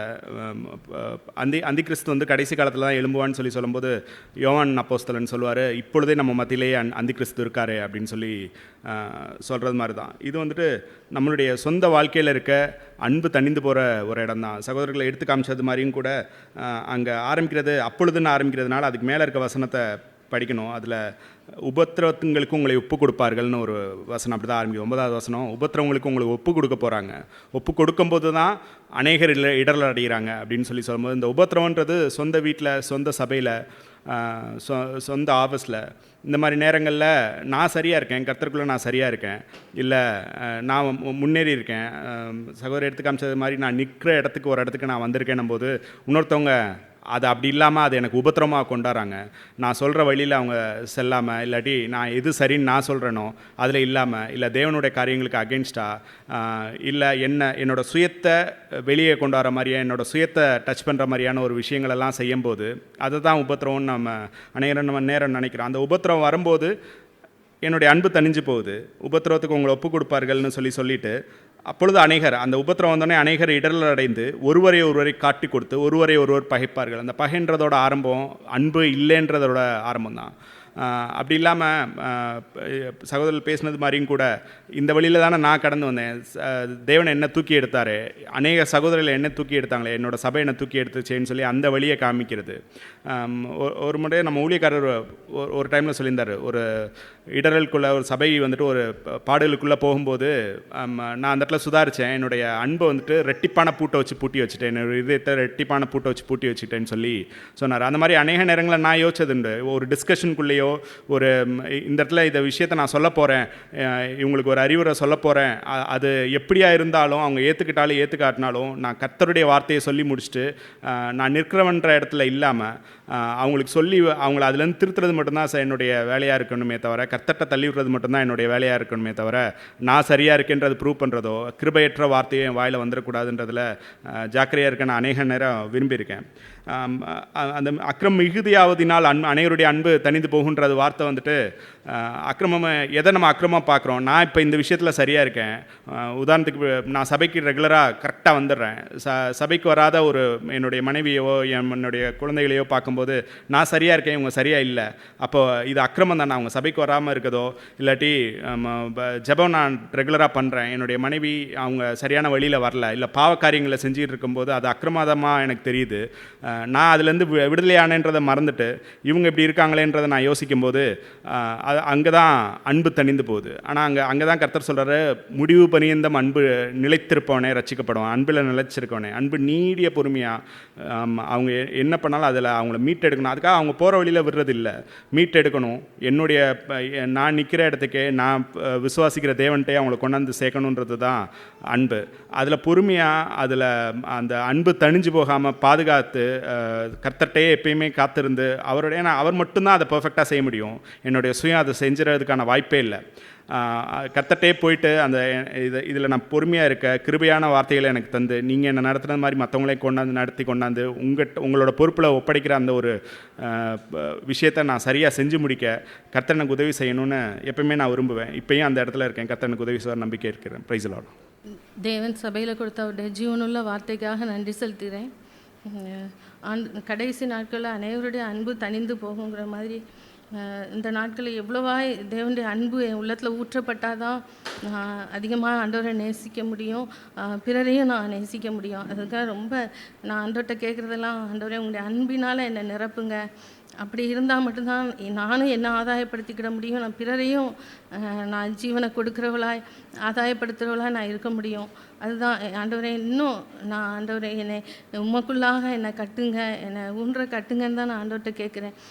நான் அவருடைய நீதி நியாயம் எல்லாம் அவருடைய சுபாவத்தை நான் பெற்று நான் வாழ்ந்தால் மட்டும்தான் நானும் பாதுகாக்கப்பட்டு ஜீவனை பெற்று என் பிள்ளைகளும் என்னை பார்க்குறவங்களுக்கும் அது நான் பேசவே வேண்டாம், என்னுடைய வாழ்க்கையே அவங்களுக்கு ஜீவனாக மாறிடும், அவங்களையும் நான் ஆதாயப்படுத்த முடியும். அதுதான் நான் ஆண்டவர்கிட்ட கேட்குறேன். அப்படி இன்னும் ஆண்டவரே நான் உமக்குள்ளாக நான் வளரணும் ஆண்டவரே. நான் என்னுடைய சுயத்தை முற்றிலுமாய் நான் இழக்கிற அப்பெல்லாம் தான் ஆண்டவர் என் கூட நான் பேசுகிறத இப்போ நான் பார்க்குறேன். நான் எனக்குன்னு நான் பிடித்து வச்சுக்கொண்டு இது எனக்குரியது, நான் என்னுடைய நியாயத்தை தான் பேசுகிறேன், நான் அப்படி இருந்தேன்னா ஆண்டவர் என் கூட பேசவே மாட்டார். என்னை தாழ்த்தி அவர்கிட்ட முற்றிலுமாக நான் ஒப்பு கொடுக்கும்போது தான் அவர் என்னோட பேச ஆரம்பிக்கிறார். என்னுடைய சுயத்தை முற்றிலுமாய் நான் வெறுத்து வாழும்போது அவரோட சத்தத்தை நான் கேட்க முடியுது. அவ்வளோ அவர் மனதுருகிற தேவனை இருந்து என்னை நேசிக்கிறதையும் என்னை வழி நடத்துகிறதையும் நான் பார்க்குறேன். ஒவ்வொரு நாளும் நான் அதை தான் வாஞ்சிக்கிறேன். நான் அவரை போல் மயிர் கத்திரிக்கிறதுக்கு முன்பாக கொண்டு போகிற அந்த ஆட்டை போல் இருக்கணும். ஆண்டவரே, நான் உலகத்தை போகிற மாதிரியே நான் போனேன்னா நான் அவ்வளோதான், உங்களை விட்டே நான் பின்வாங்கி போயிடுவேன். ஆண்டவரே, அப்படி இருந்துடக்கூடாது. அப்படிப்பட்ட ஒரு வாழ்க்கை வேண்டாம். என்னையும் கெடுத்து குடும்பத்தையும் கொடுத்து நான் மற்றவங்களுக்கும் நான் சாட்சி இல்லாத ஒரு வாழ்க்கை வாழ்ந்துடக்கூடாது. அற்புதமாய் அதிசயமாய் ஒவ்வொரு நாளும் ஆண்டவர் நடத்தி வருகிறார். இந்த உலகம் சொல்கிறது போல் இந்த கடைசி நாட்களில் அக்கிரமம் மிகுதியாகிறப்போ அன்பையே பார்க்க முடியாது தான். நானும் எவ்வளோ குறைபடுறதை பார்க்குறேன். ஆனால் ஒவ்வொரு நாளும் நான் பயப்படுதேன். இல்லை ஆண்டவரே, உங்களுடைய தெய்வீக அன்பை ஊற்றுங்க ஆண்டவரே. இன்னும் எனக்கு நல்ல விசாலமான இருதயத்தை தாங்க ஆண்டவரே. நான் அவ்வளோ சாட்சி உள்ளவளாக நான் இருக்கணும். என்னை அப்படி நடத்தி வந்திருக்கிறீங்க. ஒவ்வொரு நாளும் என்னை சுயத்துக்கு மறித்து நான் நிற்கும் போது தான் அவர் என் கூட பேசி என்னை உற்சாகப்படுத்தி ஒவ்வொரு சூழ்நிலையெல்லாம் வரும்போது நீ எதனால் விசேஷத்தவள், நான் உன் கூட இருக்கிறேன்னு சொல்கிறாரு. நான் உன்னை விட்டு விலகுவதும் இல்லை, உன்னை கைவிடுவதும் இல்லை அப்படிங்கிறாரு. நீ இதுதான் உள்ளான மனுஷனை நீ பலப்படுற நேரம். இப்படியெல்லாம் ஆண்டவர் இது ஏன் இந்த சூழ்நிலை நடந்துச்சுன்னா அந்த வார்த்தையை தந்து நடத்துகிறாரு. ஒவ்வொரு சூழ்நிலையும் போய் நிற்கும்போது நீ உன் சுய புத்தியின் மேலே நீ சாயாத அப்படின்னு சொல்லி என்னை உற்சாகப்படுத்துகிறார். நான் அவன் மேலே மனதுருகிற தேவனாக இருக்கிறேங்கிறார். அந்த வார்த்தையெல்லாம் அவர் பேச நேரமெல்லாம் நான் சுயத்துக்கு மறித்து வாழ்கிற நேரம்தான். அப்படியா அந்த ஜீவனை நான் பெற்றுக்கொண்டு நான் அவருக்குள்ள நான் சமாதானமாய் சந்தோஷமாக இருக்க முடியுது. அவருடைய வார்த்தை வரல, நான் என்னுடைய விருப்பத்தின்படியே நான் நடந்தேன்னா நான் என்னை அழிச்சிருவேன். அப்படி இல்லாதபடிக்கு நான் எச்சரிப்பாக அடைகிறேன். ஒவ்வொரு நாளும் நான் முடிவு பரியந்தான் நிலை நிற்கணும் ஆண்டவரே. நான் நேற்று வரைக்கும் வாழ்ந்துட்டேன், இது வரைக்கும் வாழ்ந்துட்டேன், இன்றைக்கி நான் அசதியாக இருந்துட்டேன்னா என்னை ஆண்டவர் விட்டுருவார். இந்த முடிவு பரியந்தம் அந்த நிலை நிற்கிற அந்த அபிஷேகத்தை எனக்கு தாங்க ஆண்டவரே. ஒவ்வொரு நாளும் அந்த பயத்தோடும் நடுக்கத்தோடும் நான் அவரை பின்பற்றணும். அந்த அன்பு எனக்குள்ளே ஊற்றப்பதான் நான் எப்போதும் தாழ்மையாக இருக்க முடியும். நான் இருமாப்பாக இருக்க மாட்டேன். நீடிய பொறுமையும் சாந்தமும் தயவு நற்குணம் அது எல்லாமே எனக்குள்ளே வந்துடும். அதில் நான் வளர்ந்து இன்னும் மறுரூபம் ஆகிறதுக்கு தான் நான் விரும்புகிறேன். அப்படியா என் தேவன் ஒவ்வொரு நாளும் என்னை நடத்துவார்னு நம்பிக்கை அறிக்கையிடுகிறேன். ஆமென். Glory to God. தேவனுக்கே மகிமை உண்டாவதாக. தேவன் மீண்டுமாய் அவருடைய மந்தையை விட்டு பிரிந்து போன ஆடாக இருந்த என்னை மீண்டுமாய் தம்முடைய மந்தையில் சேர்த்து கொண்ட மகா மேன்மையான அவருடைய கிருபைக்காய் நன்றி செலுத்துகிறேன். நான் சபையில் ஒப்புரவாகும்போது என்னுடைய மீறுதலையும் என்னுடைய அக்கிரமங்களையும் நான் அறிக்கை செய்து சபையில் நான் ஒப்புரவானேன். அது மாதிரி என்னுடைய விசுவாசத்தையும் நான் அறிக்கை செய்ய வேண்டியது எனக்கு அவசியமாக இருக்குது. என்னுடைய விசுவாச வாழ்க்கையும் நான் இந்த இடத்துல சபை நடுவில் நின்று சொல்லணும். நான் சபையை விட்டு நான் பிரிந்து போனாலும் என்னுடைய இருதயம் முழு இருதயமாக இந்த சபையின் மேலே தான் இருந்தது. என்னை நேசித்து என்னை வழி நடத்தின இந்த தேவனுடைய சபையும் என் முழு இருதயமும் இருந்ததை தேவன் அறிவார். நான் வெளியே போயும் 7 வருடங்கள் ஆகிறது. 7 வருடமும் நான் வீட்டில் தான் இருந்தேன். எந்த சபைக்கும் போகலை. நிறைய பேர் கூப்பிடுவாங்க. ஒரு சில இதுக்கு போனாலும் பாதியில் எந்திரிச்சு வந்துடுவேன். நான் என்னுடைய ஆத்மா என்னுடைய ஆவி முழுவதும் கர்த்தருடைய சபையில் மேல் வாஞ்சையும் விருப்பமாக இருந்தது. அதனால் நிறையா நிந்த அவமானம் இருந்தாலும் இது இங்கு வராமல் நான் எங்கேயுமே போக மாட்டேன்னு தேவனிடத்தில் நான் விண்ணப்பம் பண்ணிட்டு இருந்தேன். என்னுடைய விண்ணப்பத்தை கர்த்தர் கேட்டு என் கண்ணீரை கண்டு மீண்டுமா இங்கு சேர்த்து கொண்டார். நம் ஜீவனுள்ள தேவனுடைய சபையை கண்டுபிடிப்பது ரொம்ப கஷ்டம். அது இப்போ உள்ள காலத்தில் கர்த்தருடைய வார்த்தை கிடைப்பது அரிதாக இருக்கிறது. இந்த நாளில் தேவன் இங்கே கொண்டு நம்மை குடும்பமாய் வைத்திருந்தால் என்றால் அது மிகுந்த பாக்கியம். தேவனால் அனுப்பப்பட்ட ஒரு மனுஷன் இருந்தான். அவர் பேர் யோவான். அவன் எரிந்து பிரகாசிக்கிற விளக்காயம். அப்படிப்பட்ட தேவ ஊழியர்களை எங்கும் இப்போ தேடியும் கிடைக்காது. நான் வீட்டில் இருந்தாலும் இந்த யூடியூப்பில் என்னை தேவனுடைய வார்த்தைக்காண்டி நான் அதை பார்ப்பதுண்டு. அப்போ இங்கும் அது எங்கும் இந்த ஆதி இது வந்து எங்கேயுமே எனக்கு நிறைவே தந்ததில்லை. கர்த்தர் ஏற்ற காலத்தில் என்னை கொண்டு வந்து சேர்த்தார். தேவனுடைய புலியக்காய் நான் நன்றி செலுத்துகிறேன். என் வாஞ்சி விருப்பத்தை நிறைவேற்றினான். எனவே நான் என்ன சொல்கிறேன் என்றால், சபையில் நாம் இருப்பது மிகுந்த பாக்கியம். அதுவும் தேவன் வாசம் செய்கிற ஜீவனுள்ள தேவ சபையில் நிற்பது மிகுந்த பாக்கியம். எங்குமே இப்படிப்பட்ட கடிந்து கொள்ளுதலும் புத்திமதியும் எங்கும் நான் கண்டதில்லை. என் இருதயம் முழுவதும் இங்குதான் இருந்தது. ஆனாலும் கர்த்தர் என் வாஞ்சையை கேட்டதை செய்தார் என்று என் விசுவாசத்தை அறிக்கை செய்கிறேன். நீங்கள் சபையில் நிலைத்திருக்கிற நீங்கள் பாக்கியவான்கள். நான் வெளியே போனாலும் மீண்டுமா என்னை தேவன் சேர்த்தபடியால் என்று கேட்ட வார்த்தையின்படி அன்பு தேவனால் உண்டாயிருக்கிறது. அன்பில்லாதவன் தேவனே அறியான். அந்த கல்வாரி தேவ சிநேகத்தினால் கர்த்தர் என்னை தெரிந்து கொண்டார். நான் விளையாட சேற்றில் இருந்த காலத்தில் என்னை மீண்டுமாய் அழைத்து என் பாவங்களை எல்லாம் கழுவி என்னை இந்த சபையில் கொண்டு வந்து சேர்த்தார். நான் நிறைய சபைகள்லாம் இருந்திருக்கேன். 10 வருஷமாக ஒரு சபையில் இருந்தேன், அண்ணா நகரில். அதுக்கப்புறம் ஒரு 5-6 வருஷம் வேறு சபையில் இருந்தேன். இங்கு வந்து 25 ஆண்டுகள் இருந்திருக்கிறேன். தேவனுடைய வார்த்தைக்காண்டி தான் நான் இங்கே வந்து காத்திருந்தேன். என்ன சொல்ல வரேன்னா, சபை மகா மேன்மை உள்ளது. சபையில் ஊழியர்களை நாம் கனம் பண்ண வேண்டும். அவர் புத்திமதி நம் தவறாய் புரிந்து கொள்ளப்பட்டாலும் அவருக்கு கீழ்ப்படிந்து தான் இருக்க வேண்டும். கர்த்தர் இங்கு வந்ததிலிருந்து தன்னுடைய வார்த்தையை தருகிறார், என்னை பரிசுத்தப்படுத்துகிறார்.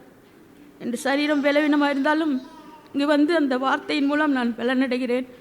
அவருடைய சமூகத்தை நான் உணர்கிறேன். என் ஆவிலே நான் மிகுந்த சந்தோஷமாக இருக்கிறேன். இப்போ கேட்ட வார்த்தையின்படி இந்த வார்த்தை எச்சரிப்பின் வார்த்தைக்காய் நன்றி செலுத்துகிறேன். இந்த காலங்களில் அன்பு தணிந்து போகிற அந்த சூழ்நிலையிலும் நான் தேவனால் ஒவ்வொரு நாளும் தேவனை தேடி அவருடைய பரிசுத்த ஆவியானவரை நான் பெற்றுக்கொள்ளும் பொழுது பரிபூர்ணமாய் என் இதயத்தில் தேவ அன்பு என் உள்ளத்தில் ஊற்றப்பட்டிருக்கும். இந்த முதல் வருஷத்திலும் கூட பரிசுத்த ஆவியானவர் நம்மேல் தங்குவார் என்று அது மிகுந்த சந்தோஷமாக இருந்தது. அந்த வார்த்தை இங்கே வந்து பார்த்தேன். அவர் இருந்தால் மாத்திரமே நாம் உயிரோடு வாழ முடியும், பரிசுத்த ஜீவம் செய்ய முடியும். இந்த கல்வாரி அன்பை நாம் உணர்ந்து அவரை ஒவ்வொரு நாளும் அவரிடத்தில் போய் நம்மை கழுவி கொண்டு இருக்கும் பொழுது அவர் அன்பின் பிரசன்னத்தால் நிரப்பும்போது ஆட்டோமேட்டிக்காக நம்ம யாராக இருந்தாலும் நம்ம நேசிப்போம். நம்முடைய திருச்சபை மக்களையும் அதிகமாக நேசிக்க வேண்டும், நேசிப்போம் என்பதுதான் நான் அறிந்த உண்மை. கர்த்தர் மீண்டுமா இங்கு என்னை சாட்சியை வைத்தபடியால் நன்றி செலுத்துகிறேன். நான் அதுக்கு பாத்திரம் அல்ல, ஆனாலும் தேவன் என்னை நேசிக்கிறார் என்பதை அறிவேன்.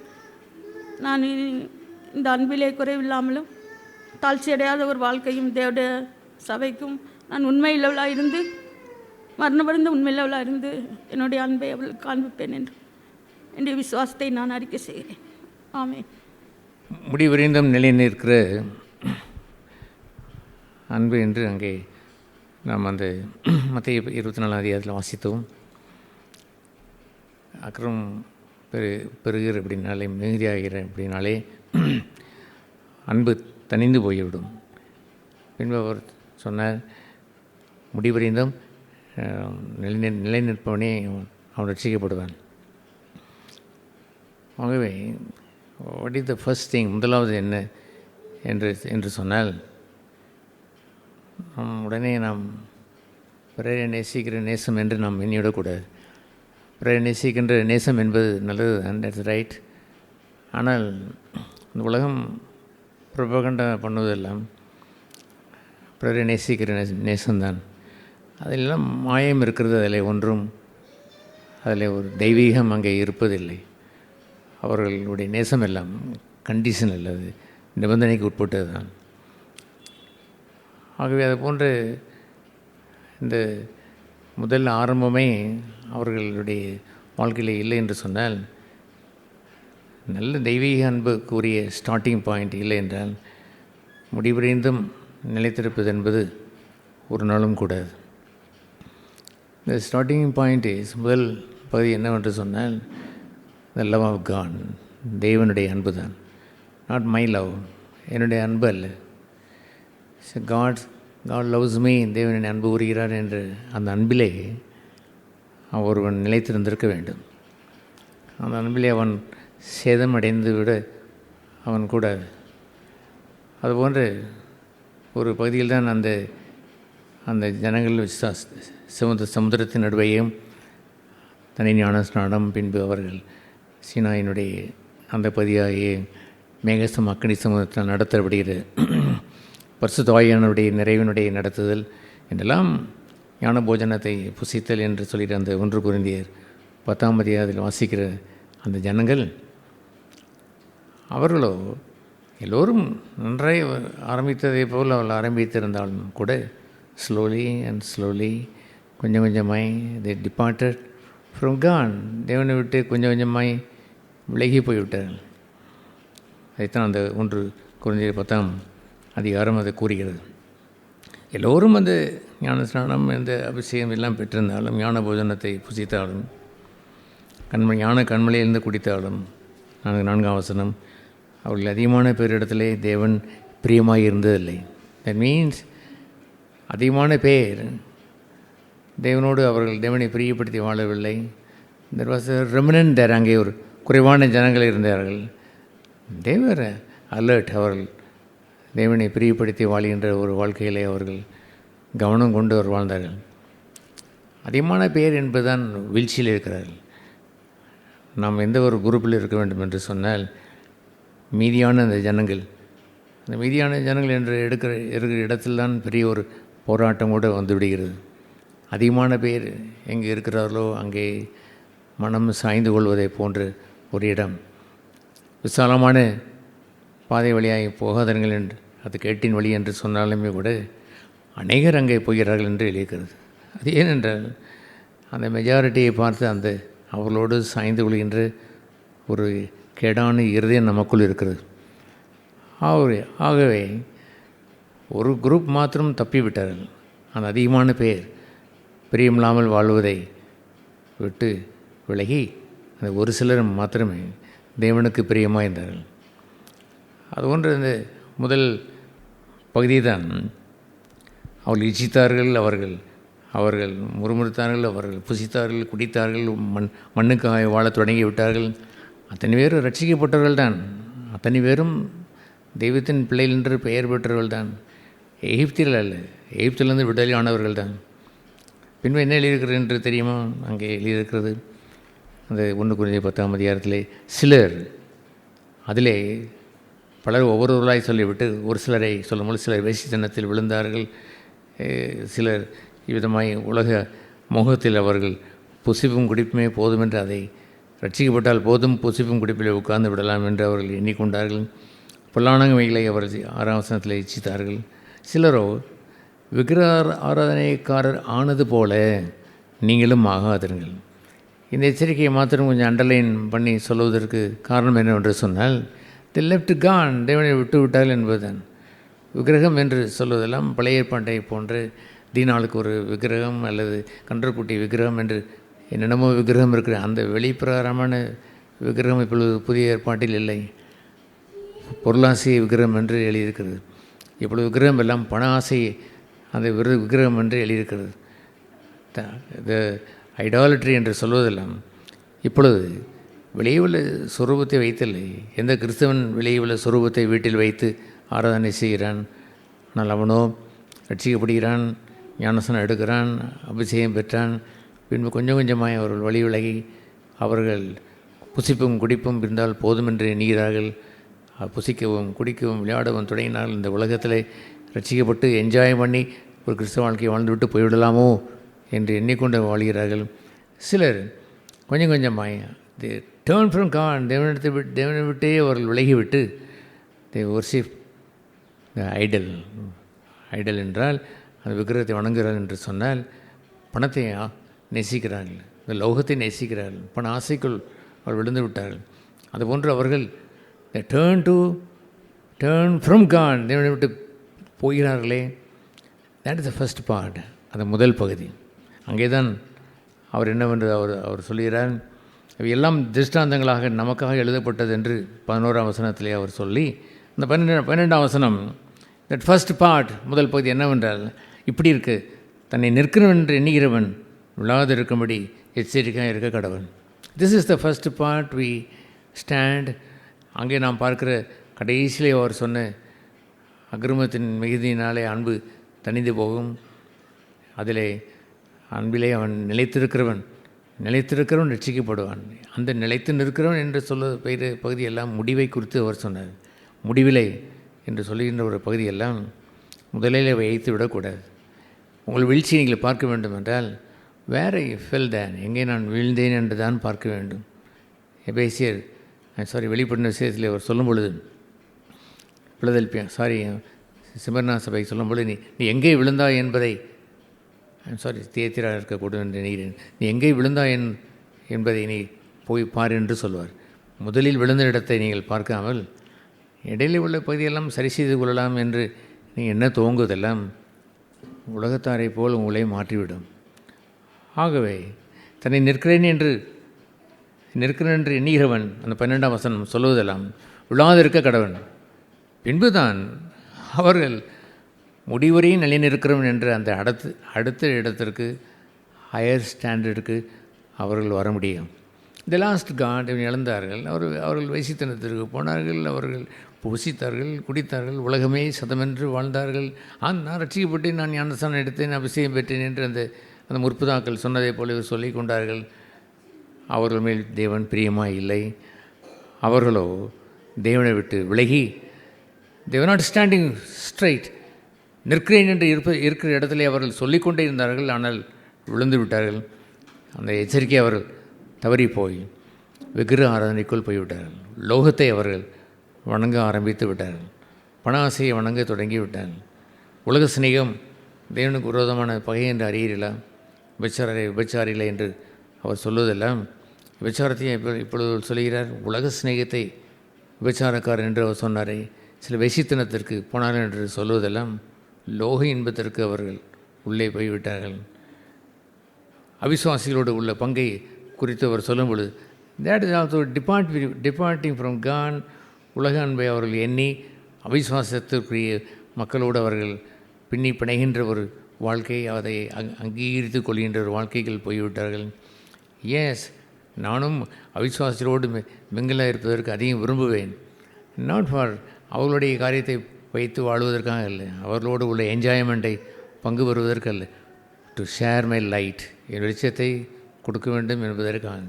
உங்களுடைய வெளிச்சம் இருளிலே பிரகாசிப்பதாக என்று சொன்ன பொழுது நான் எந்த மனுஷனை நான் பாவி என்று தள்ளிவிட்டு நான் போக முடியும்?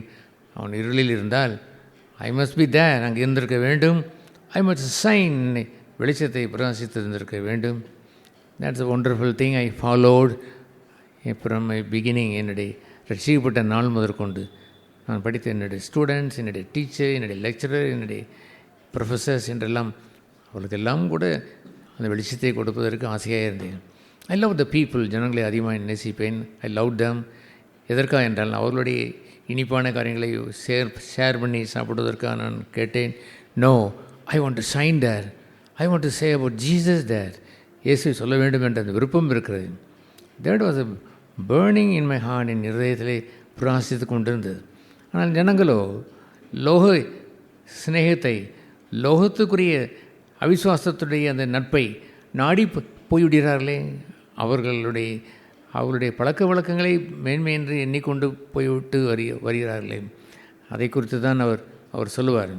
சில வெசித்தனத்திலே போய் விழுந்தார்கள், சிலர் விக்கிர ஆராதனைக்கு ஒரு விழாயம் மாறினார்கள். டிபார்ட் ஃப்ரம் காட், தேவனை விட்டே போனார்கள். முடிவாய் அவர் சொல்லுவதெல்லாம் அதைத்தான் கடைசியில் சொல்லுவார் 14ஆம் வசனத்தில், அந்த 1 Corinthians 10:14, ஆகையால் எனக்கு பிரியமானவர்களே, விக்கிர ஆராதனைக்கு விலகி ஓடுங்கள், விக்கிரகத்தை நான் இங்கே வைத்திருக்கிறேன் என்று சொல்வதற்கு அல்ல. இந்த லவ் த வேர்ல்ட், உலகத்தை நேசித்து, பண ஆசையை நேசித்து, இந்த உலகத்தினுடைய எல்லையே பெரிதாய் வைத்து நித்தியத்துக்குரிய காரியங்களை மறந்துவிட்டு, இதுதான் எங்களை நடத்தி வந்தது என்று ஒரு விக்கிரகத்தை வைத்து அதற்கு முன்பாகவே ஸ்டக்கப் ஆகி அதோடு நின்று கொண்டவர்கள். அவர்கள் எப்படித்தான் பயபக்தியை கொண்டாலும், பெரிய ஆலயத்திற்கு அவர்கள் சென்றாலும், அவருடைய டெம்பிளுக்கு சென்றாலும், ஒரு விக்கிரகத்திற்கு போகும்பொழுது ஸ்டக்கப் ஆகி விடுவார்கள். அதோடு நின்று விட்டது. இதுதான் என்னுடைய தெய்வம் என்று லோகத்தை அவர்கள் வணங்குகிறவர்களாய் போய்விட்டார்களே. அதைத்தான் அவர் சொன்னார். நிற்கிறேன் என்றவர்கள் எண்ணினார்கள், அவர்கள் நிற்கக்கூட இல்லை. முடிவடைந்தும் எங்கே இவர்கள் நிற்கப் போகிறார்கள்? முதலாவது நிற்கிற அந்த தேவனோடு நிற்கிற அந்த உறுதியான அந்த ஸ்டாண்டிங்கை அவர்கள் ஏன் வாழாமல் போனார்கள்? அதில் அடுத்த இன்னொரு பகுதி வருகிறது. அந்த 2வது பகுதியில் அநேகர் விழுந்து விடுகிறார்கள். என்ன அந்த 2வது பகுதியை தான் அந்த நிற்கின்ற விழுகிறவன் எச்சரிக்கையாக இருக்கணும் என்று சொல்லிட்டு 13ஆம் வசனத்திலே சொல்லுவார். மனுஷனுக்கு நேரிடுகிற சோதனை இல்லாமல் வேறொரு சோதனை உங்களுக்கு நேரிடவில்லை. தேவன் உண்மையுள்ளவராக இருக்கிறார். உங்கள் திராணிக்கு மேல் நீங்கள் சோதிக்கப்படுவதற்கு அவர் இடம் கொடாமல் சோதனையோடு கூட தாங்கத்தக்க சோதனையோடு கூட அதற்கு தப்பிக்கும் போக்கும்படியான போக்கையும் உங்களுக்கு அவர் உண்டாக்குவார்.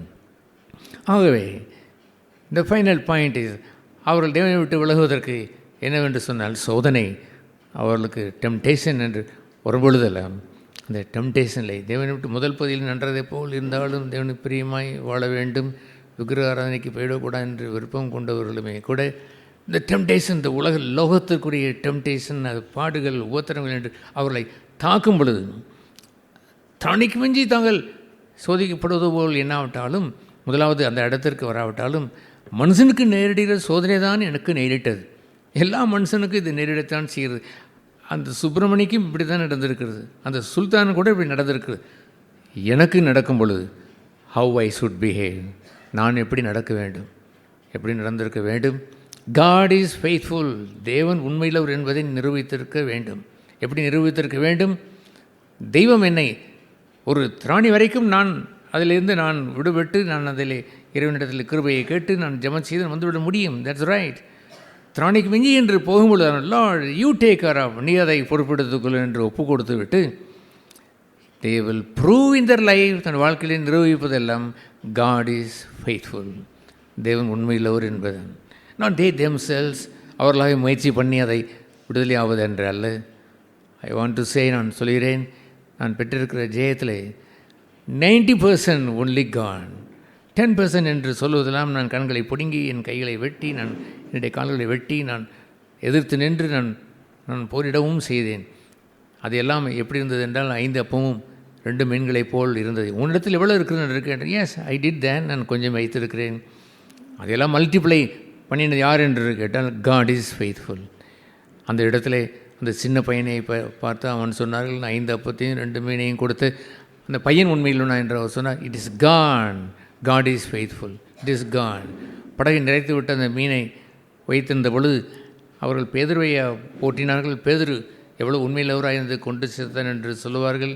பேதுருவை பார்த்து கேளுங்கள், அவன் என்ன சொல்லுவார்? It is God who filled my boat, என்னுடைய படகை நிறைத்தவர் அவர் என்று சொல்லுவார்கள். ஆகவே மனுஷனால் தங்கக்கூடாது என்று வரும்பொழுதெல்லாம் I come to rest and இளைப்பாறதுக்குள்ளே லார்ட் எனக்கு மிஞ்சின காரியம் போல் தோன்றுகிறது. மிஞ்சின காரியத்தை நான் தலையிடுவதில்லை, நான் உண்மையே நம்பியிருக்கிறேன், நீர் பொறுப்பெடுத்துக் கொள்ளும் என்று சொல்லுவதும், அவருடைய வாழ்க்கையில் அவர் உள்ளே வருவதும், அவர் உள்ளே அவர் தன் உண்மையை நிரூபணம் அவர் செய்வதும். எப்படி நிரூபணம் செய்வார்? சோதனையே எடுத்து விட மாட்டார். சோதனை ஊடாய் உள்ளவே கூட அந்த செங்கடலுக்கு உள்ளாகவே கூடவே நின்று தப்பு வைப்பார். சோதனையோடு கூட தப்பிக்கும் போக்கையும் கூடவே உண்டாக்குறாரே பாருங்கள். Wonderful thing. I enjoy it. அதை நான் பார்த்துருக்கிறேன். See the salvation of God, தேவனுடைய இரட்சிப்பை பாருங்கள் என்று எழுதியிருக்கிறது. I witnessed that salvation of God, how God did the wonderful work. ஆச்சரியமான விடுதலையை தருகிறார் என்று கண்டு போற்றி புகழ்ந்து என்னுடைய இருதயமெல்லாம் அவருக்கு முன்பு 100 பங்கு என்றால் இப்பொழுது 200 பங்கு ஒப்பு கொடுத்து, முன்பு 200 என்றால் இப்பொழுது 400 பங்கு ஒப்பு கொடுத்து வாழ்ந்து தேவன் உண்மையுள்ளவர் என்பதை என் வாழ்க்கையிலே அந்த இரும்பு பிளேட்டில் எழுதி வைத்ததை போல் பொறித்து வைத்து உள்ளேன். என் வீட்டிலே நான் அந்த ஒரு படத்தை வைத்திருக்கிறேன். My God, my Lord, great is your faithfulness. உங்களுடைய உண்மை மகா பெரியதை எழுதி வைத்திருக்கிறேன். நம்முடைய கெஸ்ட் ரூமில் வைத்து நான் பெருசாக எழுதி வைத்திருக்கிறேன். புத்தகங்கள் பப்ளிஷ் பண்ணும்பொழுது அதை பெரிதாக நான் எழுதி வைத்தேன். ஆர்டிகல்ஸ் எழுதும்பொழுது எத்தனையோ ஆர்டிகல்ஸை கர்த்தருடைய உண்மையை குறித்து நான் எழுதி வைத்திருக்கிறேன். அதெல்லாம் பொங்கி வழிகின்ற காரியம் என்னவென்று தெரியுமா? நிற்கிறவன், he is standing with God, தேவனோடு நிற்கிறான் என்பதுதான் முதல் அனுபவம். That's the first thing, brothers and sisters. பின்பு நீங்கள் முடிவடைந்து நிலைநிற்கிற இடத்திற்கு வரலாம். நீங்கள் நிற்கிற இடத்துலையே நீங்கள் இல்லை என்று சொன்னார். How can you enduring in love till to the end? அந்த அன்பிலே நீங்கள் முடிவு வரைக்கும் நிலைநிற்பது என்பது எங்கே வர முடியும்? முதல் நிற்பதையே அவர்கள் விழுந்து விட்டார்களே. முதலில் நிற்கிற இடத்திலேயே அவர்கள் தள்ளாடுகிறார்கள். அதுபோல் இருந்து விடலாமா?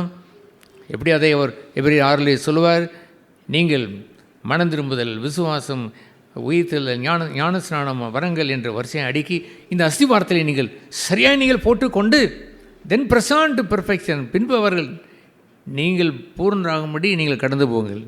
இதையெல்லாம் நீங்கள் செய்யாதபடி, நீங்கள் ஹைஸ்கூல் கூட பாஸ் பண்ணாதபடி நீங்கள் எப்படி நீங்கள் ஹையர் செகண்டரி ஸ்கூலுக்கு பிரசான் அதை நீங்கள் பூர்ணராகும்படி கடந்து போக முடியும்? அல்லது நீங்கள் உங்களுடைய ஹையர் செகண்டரி முடிக்காமல் எப்படி நீங்கள் கல்லூரி வாழ்க்கைக்கு சென்று பிரசான் டு த எஜுகேஷன் நீங்கள் போக முடியும்? The first part is stand with God, stand with God firmly. உறுதியாய் நில்லுங்கள். இதை இழந்துவிட்டு நாம் ரிப்பேர் பண்ண ஆரம்பித்து விட்டோம் என்று சொன்னால், ஒன்றை சில சபைகளில் நான் கண்டிருக்கிறேன். இந்த ரிப்பேரிங் இட் எதை இழந்தோம் என்பதே தெரியாமல் the lost God, the worship man, மனுஷனை ஆராதனை செய்துவிட்டு தி லீவ் காட், தேவனை விட்டு பிறரோடு உட்கார்ந்து விளையாடவும் புசிக்கவும் அதுவே ஐக்கியம் என்று எண்ணிக்கொண்டு தேவனையும் மறந்து போன ஒரு கூட்டத்தாரோடு பல ஆண்டுகள் கூட நான் பழகி பார்த்திருக்கிறேன். அவர்களை நான் மீட்டுக்கொள்வதற்கு நான் என்ன சொல்வது, சமுத்திரத்தில் போட்டு பெருங்காயம் போல் தான் மாறினது அல்லாமல் அவர்கள் அதை செவி கொடுத்தது இல்லை. ஏனென்றால் மெஜாரிட்டி அப்படியே போய்கொண்டே இருக்கிறார்கள் என்ற இடத்தில் தான் ஜனங்கள் காணப்பட்டார்கள். ஆகவே எச்சரிக்கையாக இருங்கள். எதை குறித்து எச்சரிக்கையாக இருங்கள்? அந்த 12ஆம் வசனம், நீங்கள் எச்சரிக்கையாக இருங்கள். நிற்கிறேன் என்று சொல்கிற அந்த இடத்திலே பி ஸ்ட்ராங் தேர், உறுதிபட நில்லுங்கள். கர்த்தரிலும் அவருடைய சத்துவத்தின் வல்லமையிலும் நிலைத்திருங்கள் என்று எபேசியர் 6ஆம் அதிகாரத்தில் வாசிக்கிறோமே, அதுபோல் அவருக்குள்ளே நிலைத்திருங்கள். ஸ்டெட்ஃபாஸ்ட் இன் த லார்ட், கர்த்தருக்குள் உறுதிபட நில்லுங்கள். That is the first thing. அதை வைத்த பிறகுதான் இதெல்லாம் அநேகர் வைத்திருக்கிறார்கள் என்பது உண்மையாக இருந்தாலும், குறைந்தபட்சம் ஒரு கூட்டத்தை வைத்திருக்கிறார், ஆண்டவர் வைத்திருக்கிறார் என்பது உண்மையாக இருந்தாலும் மீண்டும் ஞாபகப்படுத்த வேண்டியது அவசியம் அல்லவோ? இதை திரும்ப திரும்ப நான் உங்களுக்கு சொல்வதற்கு எனக்கு சலிப்பு இல்லை என்று பேதுரு அவர் சொல்வார். நான் அப்போஸ்தலர் பவுல் சொல்லுவார், மறுபடியும் சொல்லுகிறேன், கர்த்தருக்குள் சந்தோஷமாக என்று சொல்வதற்கு எனக்கு ஒன்றும் சஞ்சலம் ஒன்றும் இல்லை. நான் ஓயாமல் சொல்லிக்கொண்டே இருக்க முடியும். மறுபடியும் கர்த்தருக்குள் சந்தோஷமாயிருங்கள் என்று சொல்வதைப் போலவே we had to be alert, கவனமாக இருக்க வேண்டும். அநேகர் எங்கே விழுந்தோம் என்றே தெரியாமல் இங்கே வந்து ரிப்பேர் பண்ண தொடங்கிவிட்டால் அவர்கள் முடிவு வரைக்கும் எங்கு வருவதற்கு இன்னும் வரவில்லையே, அவர் முதலாவது நிலை நிற்பதிலேயே சேதம் உண்டாயிருக்கிறது என்று சொன்னால் முடிவுக்கு இன்று வருவது ஃபைனல் எம்எஸ்சி பாடம், ஃபைனல் பிஹெச்டி பாடம் என்று எங்கே வருவார்கள்? இவர்களுடைய 10th ஸ்டாண்டர்ட் அல்லது 5th ஸ்டாண்டர்டிலேயே அவர்கள் ஃபெயிலாகி கொண்டே உட்கார்ந்திருந்தால் என்னவாகும்? ஆகவே அது போன்ற ஒரு அற்புதம் தான் கிறிஸ்தவ வாழ்க்கை. அந்த கிறிஸ்தவ வாழ்க்கையிலே முதலாவது நிலைத்திருக்க வேண்டும். Standing with God. தேவன் உண்மையிலவர் என்பதை கொடி பறக்க விட்டிருக்க வேண்டும். எத்தனை சோதனைகள் வந்தது, எல்லா மனுஷருக்கும் நேரிடுகிற சோதனை. ஆனால் கிறிஸ்தவனாகி எனக்கு வந்த பொழுது ஐ ப்ரூவ்டு ஒன் திங், ஒன்றை நான் நிரூபித்தேன். That is God is faithful. தேவன் உண்மையிலவராக இருக்கிறாரே. திராணிக்கு மிஞ்சி என்று வரும்பொழுதெல்லாம் அவரிடமும் ஒப்படைத்து விட்டு சோதனைக்கு ஊடாய் வந்து விடுவார். சோதனைக்கு ஊடாய் உள்ளே நுழைந்து, அது செங்கடலாக இருந்தாலும் சரிதான், எரியோவின் மதிலாக இருந்தாலும் சரிதான், யோர்தான் நதியாக இருந்தாலும் சரிதான், அல்லது சிங்கத்தினுடைய கெவியாக இருந்தாலும் சரிதான், he will come there, அங்கே வந்து விடுவார். தானியேல் சொன்னாரே பாருங்கள், ராஜாவே இங்கே பாரும், தேவன் இங்கே வந்து அந்த சிங்கத்தின் வாயை கட்டி போட்டார். யூ மெடிடேட்டட், அதை சிந்தித்து பார்த்தது உண்டா, தியானித்தது உண்டா? மை காட், நான் தூக்கி போடும் பொழுதே கூட தான் இருந்தேன். சிங்கங்கள் மத்தியில் இருக்கும்பொழுது பயத்தை கூட எனக்கு தரவில்லை, பீதியை வைக்க வரவில்லை. அங்கே தான் என் கூட இருந்தார். அவரே கூடவே வந்து சோதனை அகற்றவில்லை, சிங்க கவியை தூக்கி போடவில்லை, போகத்தான் விட்டார், கூடவே வந்தார். அவரே வந்தார். என் தேவன் அதனுடைய வாயை கட்டி போட்டார் என்று எழுதியிருக்கிறதே. ஃபார் மீ, எனக்காக இப்படி செய்கிறாரா? ஹல்லேலூயா. அது ஏனென்றால் மை காட் இஸ் ஃபெய்த்ஃபுல். அவர் சோதனையினுடைய வந்து தப்பிக்கும் போக்கை உண்டாக்கினாரே பாருங்கள். ஐ என்ஜாய்ட் காட் லைக் தேன். தேவனை அப்படி ருசி பார்த்து ஒரு நீண்ட வாழ்க்கையை வாழ்ந்து பாருங்களேன். ருசித்து பாருங்களேன். வாழ்ந்து பார்த்த தாவீது சொன்னான், கர்த்தர் நல்லவர் என்பதை ருசித்து பாருங்கள். It is only the taste. How can I share the taste? நீங்கள் வாங்கி அந்த கரும்பை உடைத்து பார்த்தால்தானே, நீங்கள் வாங்கி அந்த பலாச்சோலை உடைத்து பார்த்து ருசி பார்த்தால்தானே, நீங்கள் அதை தொட்டு விட்டு முள்ளு முள்ளாக இருக்கிறது என்று சொல்லுவதோ, அதை வெளியெல்லாம் பார்ப்பதற்கு 60 ரூபாய் கட்டையை போல் இருக்கு என்று சொல்லி கொண்டு போனால் என்ன செய்வது? You have to taste the Lord. கர்த்தரை ருசி பார்த்திருக்க வேண்டும். அப்படி ருசி பார்த்தவர்கள் தான் they will stand with God, நிலைத்திருப்பார்கள். They will not leave. அதை விட்டு விக்கிரகத்திற்கு போக மாட்டார்கள். இந்த பண ஆசைக்கு முன்பாக, உலோகத்திற்கு முன்பாக புசிக்கவும் விளையாடவும் ஜாலியாக இருப்பதற்கு, உலோகத்தோடு ரட்சிக்கப்பட்டு ஜாலியாக இருப்போம் என்று எண்ணிக்கொண்டு, ரட்சிக்கப்பட்டு நம்முடைய வாட்ஸ்அப்பை எடுத்துக்கொண்டு கெட்டதெல்லாம் பார்த்து கொண்டோம் என்று சொல்லுகிறவர்கள் இருக்கிறார்களே, அதுபோல் இருந்து கொண்டு இருப்பதா? Stand with God family. உறுதியாக நில்லுங்கள். பின்பு வாருங்கள் நாம் தியானித்த அந்த பகுதியாகிய அவள் அன்புக்கு தண்ணீர் போனது. நீங்களோ முடிவு வரைக்கும் அந்த அன்பிலே நிலைத்திருங்கள். அவர்கள் அன்பெல்லாம் குறைந்து போய்விட்டது. நீங்களோ அந்த அன்பிலே முடிவு வரைக்கும் நிலைத்திருங்கள். அல்லேலூயா. அதுபோன்ற ஒரு பகுதியைத்தான் அந்த 1 கொரிந்தியர் 13ஆம் வசனத்திலே நீ வாசித்த அந்த வசனத்திற்கு முன்பாக இருக்கிறது. அது என்னவென்று சொன்னால், அந்த 2 வார்த்தை உண்டு. அந்த 2ஆம் வசனத்திலே அன்பு எனக்கு இராவிட்டால், பின்பு 3ஆம் வசனத்திலே அந்த வார்த்தை உண்டு, அன்பு எனக்கு இராவிட்டால் நான் ஒன்றுமில்லை, எனக்கு ஒரு பிரயோஜனமும் இல்லை என்று அவர் சொன்னாரே பாருங்கள். எந்த அன்பை சொன்னார்? What love it is? It is the love of God. தெய்வ அன்பினால் இருதயம் நிரப்பப்படாமல் நீங்கள் மனுஷரை அன்பு கூறலாம் என்று சொல்வதெல்லாம் விருதா சகோதர சகோதரிகளே. Your hearts will be filled with the love of God. தெய்வ அன்பினால் நிரப்பப்பட்டிருக்க வேண்டும். அதை 1, 2, அந்த 3 அந்த வசனங்களிலே டோட்டலி முழுமையுமாய் தெய்வ அன்பு தான். தெய்வ அன்பு உங்களுக்கு இல்லாவிட்டால் நீங்களாக அன்பு கூற முடியும்? அன்பை எங்கே வந்து நீங்கள் சம்பாதிக்க முடியும்? அன்பு நாம் இன்னதென்று அறியோம். தேவன் நம்மை முன்பு அன்பு கூர்ந்தபடினாலே, பாவியாக இருக்கும் பொழுது என்னை அன்பு கூர்ந்த அந்த ஆண்டவர் இருக்கிறாரே, நான் போகாமல் தன்னையே தந்து அன்பு கூர்ந்து நித்திய ஜீவனை கொடுத்தாரே, அந்த தெய்வ அன்பு உண்டா? அந்த தெய்வத்துடைய நேசத்தை குறித்து படித்தது உண்டா? இன்று காலையில் முதலாவது படித்து அந்த பாடலை போலவே, என்னையேன் ஆனந்தம் சொல்லக்கூடாதே, மன்னன் கிறிஸ்து என் பாவத்தை எல்லாம் மன்னித்து விட்டாரே என்பதெல்லாம் இன்றும் என்னுடைய 6 ஸ்ட்ரிங் இருக்கக்கூடும் அந்த கிட்டாரிலே. அதில் முதல் ஸ்ட்ரிங் ஒரு ஸ்ட்ரிங் ஈ என்று ஒன்று உண்டு, இனிமையான ஒரு ஸ்ட்ரிங். இன்னொரு கடைசியில் பேஸ் என்று ஒன்று, ட்ராயிங் என்று ஒன்று அடிக்கும், இனிமையான டெங் என்று அழகாக அடிக்கும். I keep that he string firmly. அந்த ஈ ஸ்ட்ரிங்கை பத்திரமாக வைத்திருக்கிறேன்.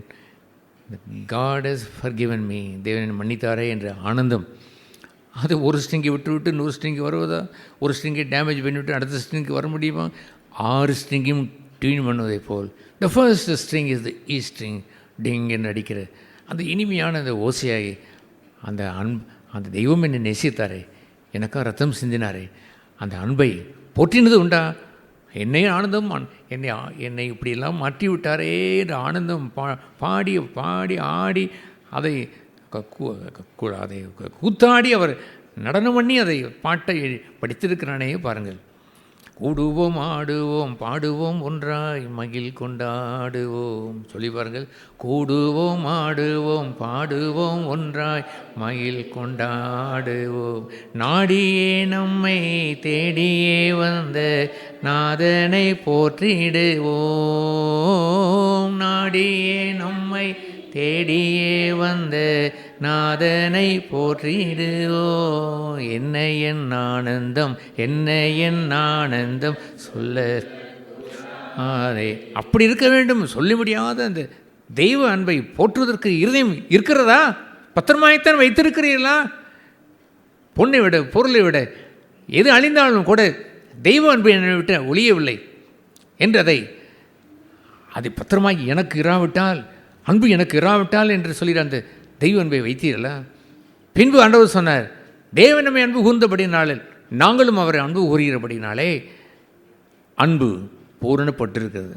அவரை அன்பு கூர்ந்தார் என்று கட் பண்ணிவிட்டு போவதில்லை. Because he loved me, we also love him. By this, the love is perfected. அன்பு பூர்ணமடைகிறது. அவர் என்னை நேசித்தபடினால் நான் அவரை நேசிக்கிறேனே, அங்குதான் there is a perfection there. அன்பிலே பூரணம் உண்டாகிவிடுகிறது. You love God like that. அவரை அவ்வளோவா நீ நேசிக்கிறீர்களா? ஹல்லேலூயா. எப்படி நேசிப்பது? எந்த சூழ்நிலையும், எந்த சூழ்நிலையானாலும் God loves me. அவரை நேசிக்கிறவர் என்ற நேசத்தை அறிந்து அவருடைய நேசத்தை விட்டு விலகாதவர்கள், உபத்திரமோ வியாகுலமோ வருத்தமோ நாசமோசமோ பட்டயமோ அல்லது இதுவோ அதுவோ நீ எதுவானாலும் தெய்வ அன்பை விட்டு எங்களை பிரிக்கலாகாது என்று சொல்கிறான். நேசம் ஒன்று வைத்ததுண்டா? உங்களைத்தான் சின்ன சின்ன காரியம் கூட பிரித்து விடுகிறது. ஏனையா இவ்வளோ 2 நாள் நெது கொண்டு இருக்கிறேன் என்று சொன்னால் அவன் சொல்கின்ற காரியத்தை கேட்டால் கேவலமாக இருக்கிறது. கிறிஸ்தவன் சொல்லுகிறான், மண்ணுக்குரியதை வைத்து சொல்லுகிறான், அதற்காக போய் அழுது கொண்டே அவன் இருக்கிறான். காட் லவ்ஸ் மீ என்று அவன் சொன்னானா? தேவன் அன்பு உரியான் என்று சொன்னானா? இவையில் எல்லாவற்றிலும் நாங்கள் முற்றிலும் ஜெயம் பெற்றவள் என்று அவன் சொல்லவானால் முடிந்ததா? தோல்வியடைந்து விட்டானே. அந்த அன்பிலே அவன் தோல்வியடைந்து விட்டால் அன்பு எனக்கு இருக்கிறது என்று சொல்ல முடியுமா?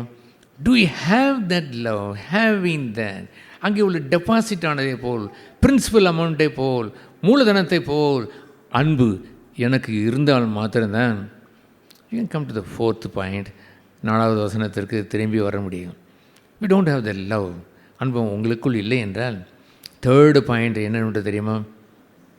லவ் அதர்ஸ், பிறரை நேசிப்பது. பிறரை நேசிக்கிற நேசம் தன்னுடைய முதல் பகுதி என்னவென்று தெரியுமா? ஆதாரம். God loves me. தேவனை நேசித்தார். I love him. அவரை நேசிக்கிறேன்.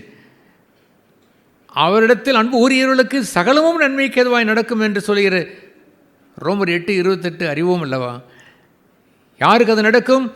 They are steadfast in loving God. சகலமும் எது நடந்தாலும், ப்ளஸ்ஸாக இருந்தாலும் மைனஸ் ஆனாலும் அவரை அன்பு உரியவர்களுக்கு தேவன் கிரியை செய்கிறார், நன்மைக்கு தான் நடத்தி எங்களை அன்பு கூர்ந்தவராலே தீமை வந்த பொழுது முற்றிலும் ஜெயம் பெற்றோம்.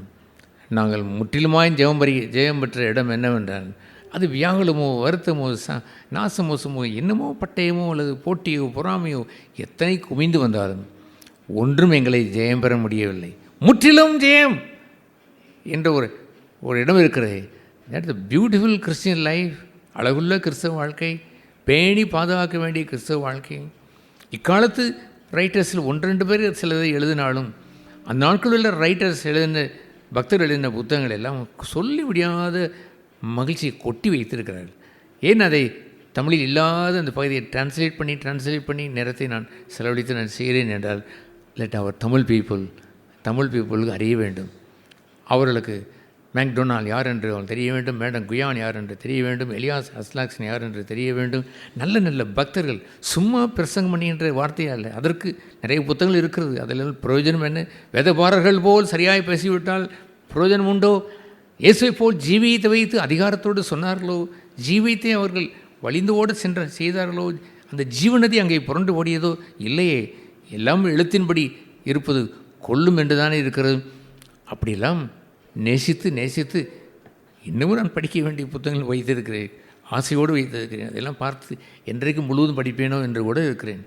படித்தது ஏராளம் இருப்பதை போல் தோன்றினாலும் அதையெல்லாம் அவர் அறிய வேண்டிய பிறகு இன்னும் அறிய வேண்டியதற்கு நிறைய இருக்கிறதே என்று நான் யோசிப்பது உண்டு.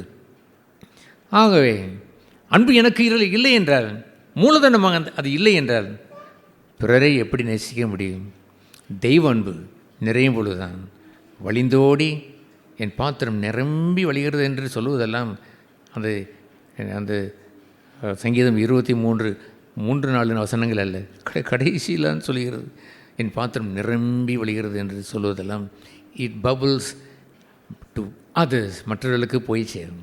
சிறுபிள்ளைகள் சண்டே கிளாஸ் பாடுவார்கள் தானே, என்ன பாட்டு பாடுவீர்கள்? ஜோனா ஒரு சண்டே கிளாஸ் பாட்டு பாடுவீர்கள் தானே, என்னுள்ளம் தேவன் பால் பொங்கி வழியுதே, எசன்னை ரட்சித்தான நாடி பாடுவேன், எவரும் அறியாரே என் உள்ளம் பொங்குதே, என் உள்ளம் பொங்கி பொங்கி பொங்கி பொங்கி பொங்கி பொங்கி பொங்கி வழியுதே. அது ஏனென்றால் நானும் தேவனும் என்ற அந்த அன்பிலிருந்து அது பொங்கி ஏராளமான பேருக்கு அது பொங்கி வழிகிறது.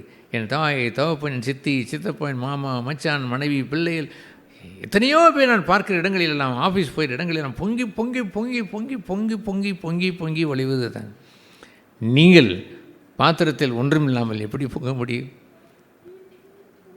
தண்ணீர் கூட வைத்திருக்கிற சிலர் சும்மா தலை என்று அடித்து கொண்டே இருக்குமே இல்லாமல், நீர் குமிழியை வேணால் விடுமே இல்லாமல் பொங்குவதில்லை. பொங்குவதற்குரிய நல்ல அமிர்தம் இருக்க வேண்டும், பால் இருக்க வேண்டும். அது அப்படி பொங்கி தட்டிவிடும். ஹல்லேலூயா. அன்பு எனக்கு இராவிட்டால், அது இல்லை என்றால் என்ன பிரயோஜனம்? அது இருக்கிறதா? தெய்வ அன்பை வைத்தீர்களா? நீங்கள் தேவனை நேசித்து, தேவன் உங்களை நேசித்து, தேவன் உண்மையிலவர் என்று கொடிபறக்க விட்டீர்களா? எந்த காரியம் நடந்தாலும் தெய்வத்தின் அன்பை விட்டு என்னை பிரிக்கலாகாது என்ற ஜெயக்கொடி உங்களிடத்தில் உண்டா? முற்றிலும் ஜெயம் பெற்றோம் என்ற ஜெயக்கொடி வைத்திருக்கிறீர்களா? பின்பு வாருங்கள். பின்புதான் முடிவு வரைக்கும் நிலைத்திருக்கிற அன்பிற்கு வாருங்கள். இயேசு எப்படி வாழ்ந்தார்? அந்த எபிரேயர் 12ஆம் அதிகாரத்திலே தனக்கு முன்னிருந்த சந்தோஷத்தின் பொருட்டு, ஹல்லேலூயா, அவர் விசுவாச ஓட்டத்தை ஓடினார் என்று இருக்கிறதே. விசுவாசத்தை துவக்கிறவர் முடிக்கிறவருமாய் இயேசு என்று ஆரம்பிக்கிற அந்த எபிரேயர் 12 இருக்கிறதே. He looked unto God the Father.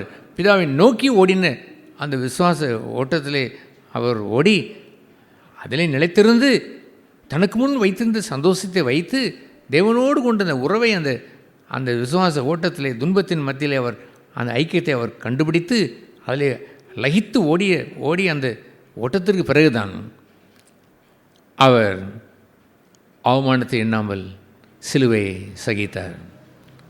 பாவிகளால் வந்த விரோதங்களை சகித்தார். என்டியூரன்ஸ் என்று சொல்வதெல்லாம் சகித்தார் என்றால் பற்களை கடித்து கொண்டிருப்பது அல்ல. என்டியூரன்ஸ் என்றால் இந்த நிலைத்திருப்புதான். என்டியூரிங் இன் லவ், அன்பிலே நிலைத்திருந்தார். யாரையும் அவர் அன்பற்ற தன்மையோடு இல்லை. அது ஏனென்றால் காட் த ஃபர்ஸ்ட், அவருக்கு முன்பாக சந்தோஷத்தின் பொருட்டு தேவனை முன்வைத்து ஓடின ஓட்டம் என்று இருக்கிறதே, அதில் ஓடின வாழ்க்கையை பெற்றவன் தான் அவன். he could endure the people, ஜனங்களை அவன் சகித்து வாழ முடியும். அது என்ன மனுஷனாக இருந்தாலும் சரிதான், சகித்தவன் வாழுவான். ஆகவே அந்த அன்பு எப்படிப்பட்டது என்று அவர் சொல்ல வருவார். 4ஆம் வசனத்திலே அன்பு நீடிய சாந்தமும் தயவும் உள்ளது. நாம் கேட்டதை போல் லவ் சஃபர்ஸ் லாங், அன்பிற்கு சேதம் உண்டாகும், பாடுகள் உண்டாகும், துன்பங்கள் உண்டாகும். இயேசு கொல்கொதா சென்ற பாதை இருக்கிறது, அதுதான் நீண்ட ஒரு பாதை. ஆல் அரவுண்ட் ஹிம் பீப்புள், ஜனங்கள் தான் கூடியிருந்தார்கள். ஏராளமான பாடுகள் ஜனங்கள் மூலமாக நீங்கள் போகின்ற உங்களுடைய சித்தப்பா, பெரியப்பா, அப்பா, அம்மா, உங்களுடைய மாமா, மச்சான், உங்களுடைய சகோதரர்கள், சகோதரிகள், சஃபர்ஸ் லாங், அவர்கள் அதில் நிலைத்து நிற்பார்கள். அந்த சிலுவையிலே அவர்கள் தங்களை உறுதியாக வைத்திருப்பார்கள். He carried the cross faithfully, உண்மையில் அவராக இருந்து சிலுவையை சகித்தார். He endured that. அதை சகித்த நிமித்தம் என்ன ஆனது? He loved everyone, எல்லோரையும் நேசித்து, Father forgive them, அவரை மன்னித்து விடும். அவர் பசுத்தாவிற்கு விரோதமாகவோ சபைக்கு விரோதமாக செய்தது அல்ல, அதை தேவன் பொறுப்பெடுத்து கொண்டார். அந்த பரிசேயர்களையோ சதுசேயர்களையோ அவர்கள் வேதபாரர்களையோ அவர் கணக்கு கேட்காமல் இல்லை, கணக்கு கேட்டார். But what they did to me, எனக்கு என்ன செய்தார்களோ ப்ளீஸ் ஃபர்கிவ் தம் என்று சொல்கின்ற கூற்று உயிரோட்டமாக இருக்கிறதா? I check all the times, check பண்ணதெல்லாம் ஆண்டவரே, அந்த தெய்வ அன்பிலே எனக்கு என்று இருக்கிற ஒரு சிறு பகுதி இருந்தாலும் அது என்னை சேதப்படுத்தி விடக்கூடாது. பெரிய பகுதி வந்தாலும் சேதப்படுத்தி விடக்கூடாது. I must forgive small and the big one. எனக்கு விரோதமாக செய்யப்பட்ட அத்தனையும் நான் மன்னிப்பதற்கு ஆயத்தம். பட் ஃபார் காட், தேவனுக்கென்று செய்வதை மன்னிப்பதற்கு எனக்கு அதிகாரம் இல்லை என்று சொன்னதை போல், who am I? You are doing wrong to God, can I forgive then? You are doing harm to the Holy Spirit, பரிசுத்த விரோதமாய் குற்றம் செய்து அதை I cannot forgive that. You are doing harm to the church of God, which God is building. தேவன் கட்டுகிற சபைக்கு தீமை செய்கிறீர்கள். I cannot forgive that. You have to reconcile with God. தேவனோடு ஒப்புரவாக வேண்டும். போங்கள், தேவனிடத்தில் ஒப்புரவாகி விட்டு சரி செய்து விட்டு வாருங்கள் என்று ஏற்றுக்கொள்கின்ற அந்த ஒரு இடம்தானே அல்லாமல் எனக்கு விரோதமாய் என்ன செய்தாலும் மன்னிக்கப்படும் என்று சொல்கின்ற அந்த அன்பு இருக்கிறது. தன் கணவனை அப்படி முடிவரையும் நேசிக்கிற மனைவி இல்லை, மனைவி அப்படி முடிவரையும் நேசிக்கின்ற கணவன் இல்லை, தன் பிள்ளைகளை முடிவரை நேசிக்கின்ற பெற்றோர் இல்லை, தன் அக்கம் பக்கத்தில் உள்ளவர்களை முடிவரை நேசிக்கின்ற அருகில் உள்ளவர்கள் இல்லை. தெர் இஸ் சம் டேமேஜ் தேர். ஏன் அங்கே டேமேஜ் உண்டானது என்றால் அன்பு இருந்தால்தானே அங்கே வர முடியும். பொங்கி வந்தால்தானே அங்கே கொட்டி தர முடியும். உள்ளேயே இல்லை என்று சொன்னால் என்ன செய்ய முடியும்? ஆகவே பரிசுத்த ஆவியினால் தேவ அன்பு உங்கள் உள்ளத்திலே ஊற்றப்பட்டிருக்கிறது என்று அந்த ரோமர் 5 சொல்லுவாரே, அதுபோல் poured in my heart, இறைது ஊற்றப்பட்டு இருக்க வேண்டுமே. I cried and கதறி கேட்ட அந்த வசனம், கர்த்தாவே I am lacking then, குறைபடுகிறேன், please pour your love from above, பரத்திலிருந்து ஊற்றியறலும், ஊற்றுக்கண்ணிலிருந்து அந்த ஜீவநதி புறப்படுவதாக, பரத்திலிருந்து ஆண்டவரே உம்முடைய அன்பை என்ன ஊற்றும். I cannot love, I could not love, அன்பு செலுத்த முடியவே இல்லையே, I am so sorry, help me என்று கூப்பிட்டு, வெறுமையாக கூப்பிட்டதான் இல்லை, அந்த கூப்பிடுதல் இன்றும் தொடர்கிறது. ஏனென்றால் கூப்பிட்ட நேரத்திலெல்லாம் வந்தார், விடுதலையை கொடுத்தார். He filled my heart with love, அன்பினால் நிறைத்தார். ஹல்லேலூயா. முடிவறிந்த உள்ள நிலைத்திருப்பதெல்லாம் எல்லாம் the love with one another, ஒருவருக்கொருவர் உள்ள காரியங்களில் தான். பின்பு நீங்கள் உரத்த சத்தமாய் நீங்கள் சொல்ல முடியும், அன்பு தயவுள்ளது, அன்பிற்கு பொறாமை இல்லை, அன்பு தன்னை புகழாது, அன்பிற்கு இருமாப்பு இல்லை, அயோக்கியமானதை செய்யாது, தற்பொழிவை நாடாது, சினமடையாது, தீங்கு எண்ணாது, அநியாயத்தை சந்தோஷப்படாமல் சத்தியத்தில் சந்தோஷப்படும், சகலத்தையும் தாங்கும், சகலத்தையும் விசுவாசிக்கும், சகலத்தையும் நம்பும், சகலத்தையும் சகிக்கும். அன்பு ஒரு காலம் ஒழியாது என்று முற்றுப்புள்ளி வைப்பதெல்லாம் நிலைத்து நிற்கக்கூடிய அந்த அன்பு. தட் இஸ் வித் பீப்புள், ஜனங்களிடத்தில் நீ வரும்பொழுது அங்கே அயோக்கியமானதை செய்வதும் சினமடைவதும், தேவனிடத்தில் சினமடைகிறோம், தற்பொழிவை நாடுவது மனுஷனுக்கு முன்புதானே செய்கிறார்கள், அத்தனையும் ஜெயமாய் பேசுவதெல்லாம் அன்பு எனக்கு இருக்கிறது என்பதுதான். அதை வைத்து, அன்பை வைத்து ஜெயக்கொடி அவன் ஏற்றி, அன்பு ஒரு காலம் ஒழியாது என்ற அந்த பட்டொளி வீசி அதை பறக்க செய்து விடுகிறான். ஹல்லேலூயா.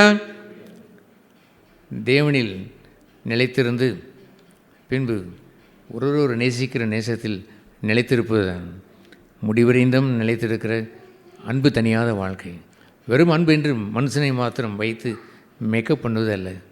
Starts from God. எங்கே விழுந்தீர்கள் என்பதை அறிந்து சரி செய்து கொண்டு இந்த தெய்வ அன்பிலை நிலைத்து முடிவடைந்தும் தனிந்து போகாத அன்பாய், நிலைத்திருக்கிற அன்பாய் நாம் வாழ ஆண்டவர் உதவி செய்வாராக. தலைவணங்கி ஜெபம் செய்ய கடவோம். பரலோகபிதாவே, இந்த நல்ல நாளுக்காய் ஸ்தோத்திரம். நீர் எங்களை ஆளுகை செய்கிறவர், எங்களை நேர்த்தியான பாதையை நடத்துகிறவர், உங்களுடைய பாதையிலே நித்திய பேரின்பம் உண்டு என்று நான் அறிந்தவர்கள். நாங்கள் உங்களுடைய சொந்த ஜனமாய், உங்களுடைய மேய்ச்சலை நாடுகளாய் நிலைத்து நின்று உங்களுடைய நாமத்திற்கு மகிமை சேர்ப்பவர்களாய், முற்றிலும் ஜெயம் பெற்றவர்களாய், முடிவறிந்து நிலை நிற்கிறவர்களாய், அன்பிலே கொஞ்சம் கூட தனிந்து போகாதவர்களாய் வாழ்ந்துவிட அனுகிரகம் செய்தலும். இயேசு நாமத்தில் ஜெபிக்கிறோம் பரலோக பிதாவே. ஆமென்.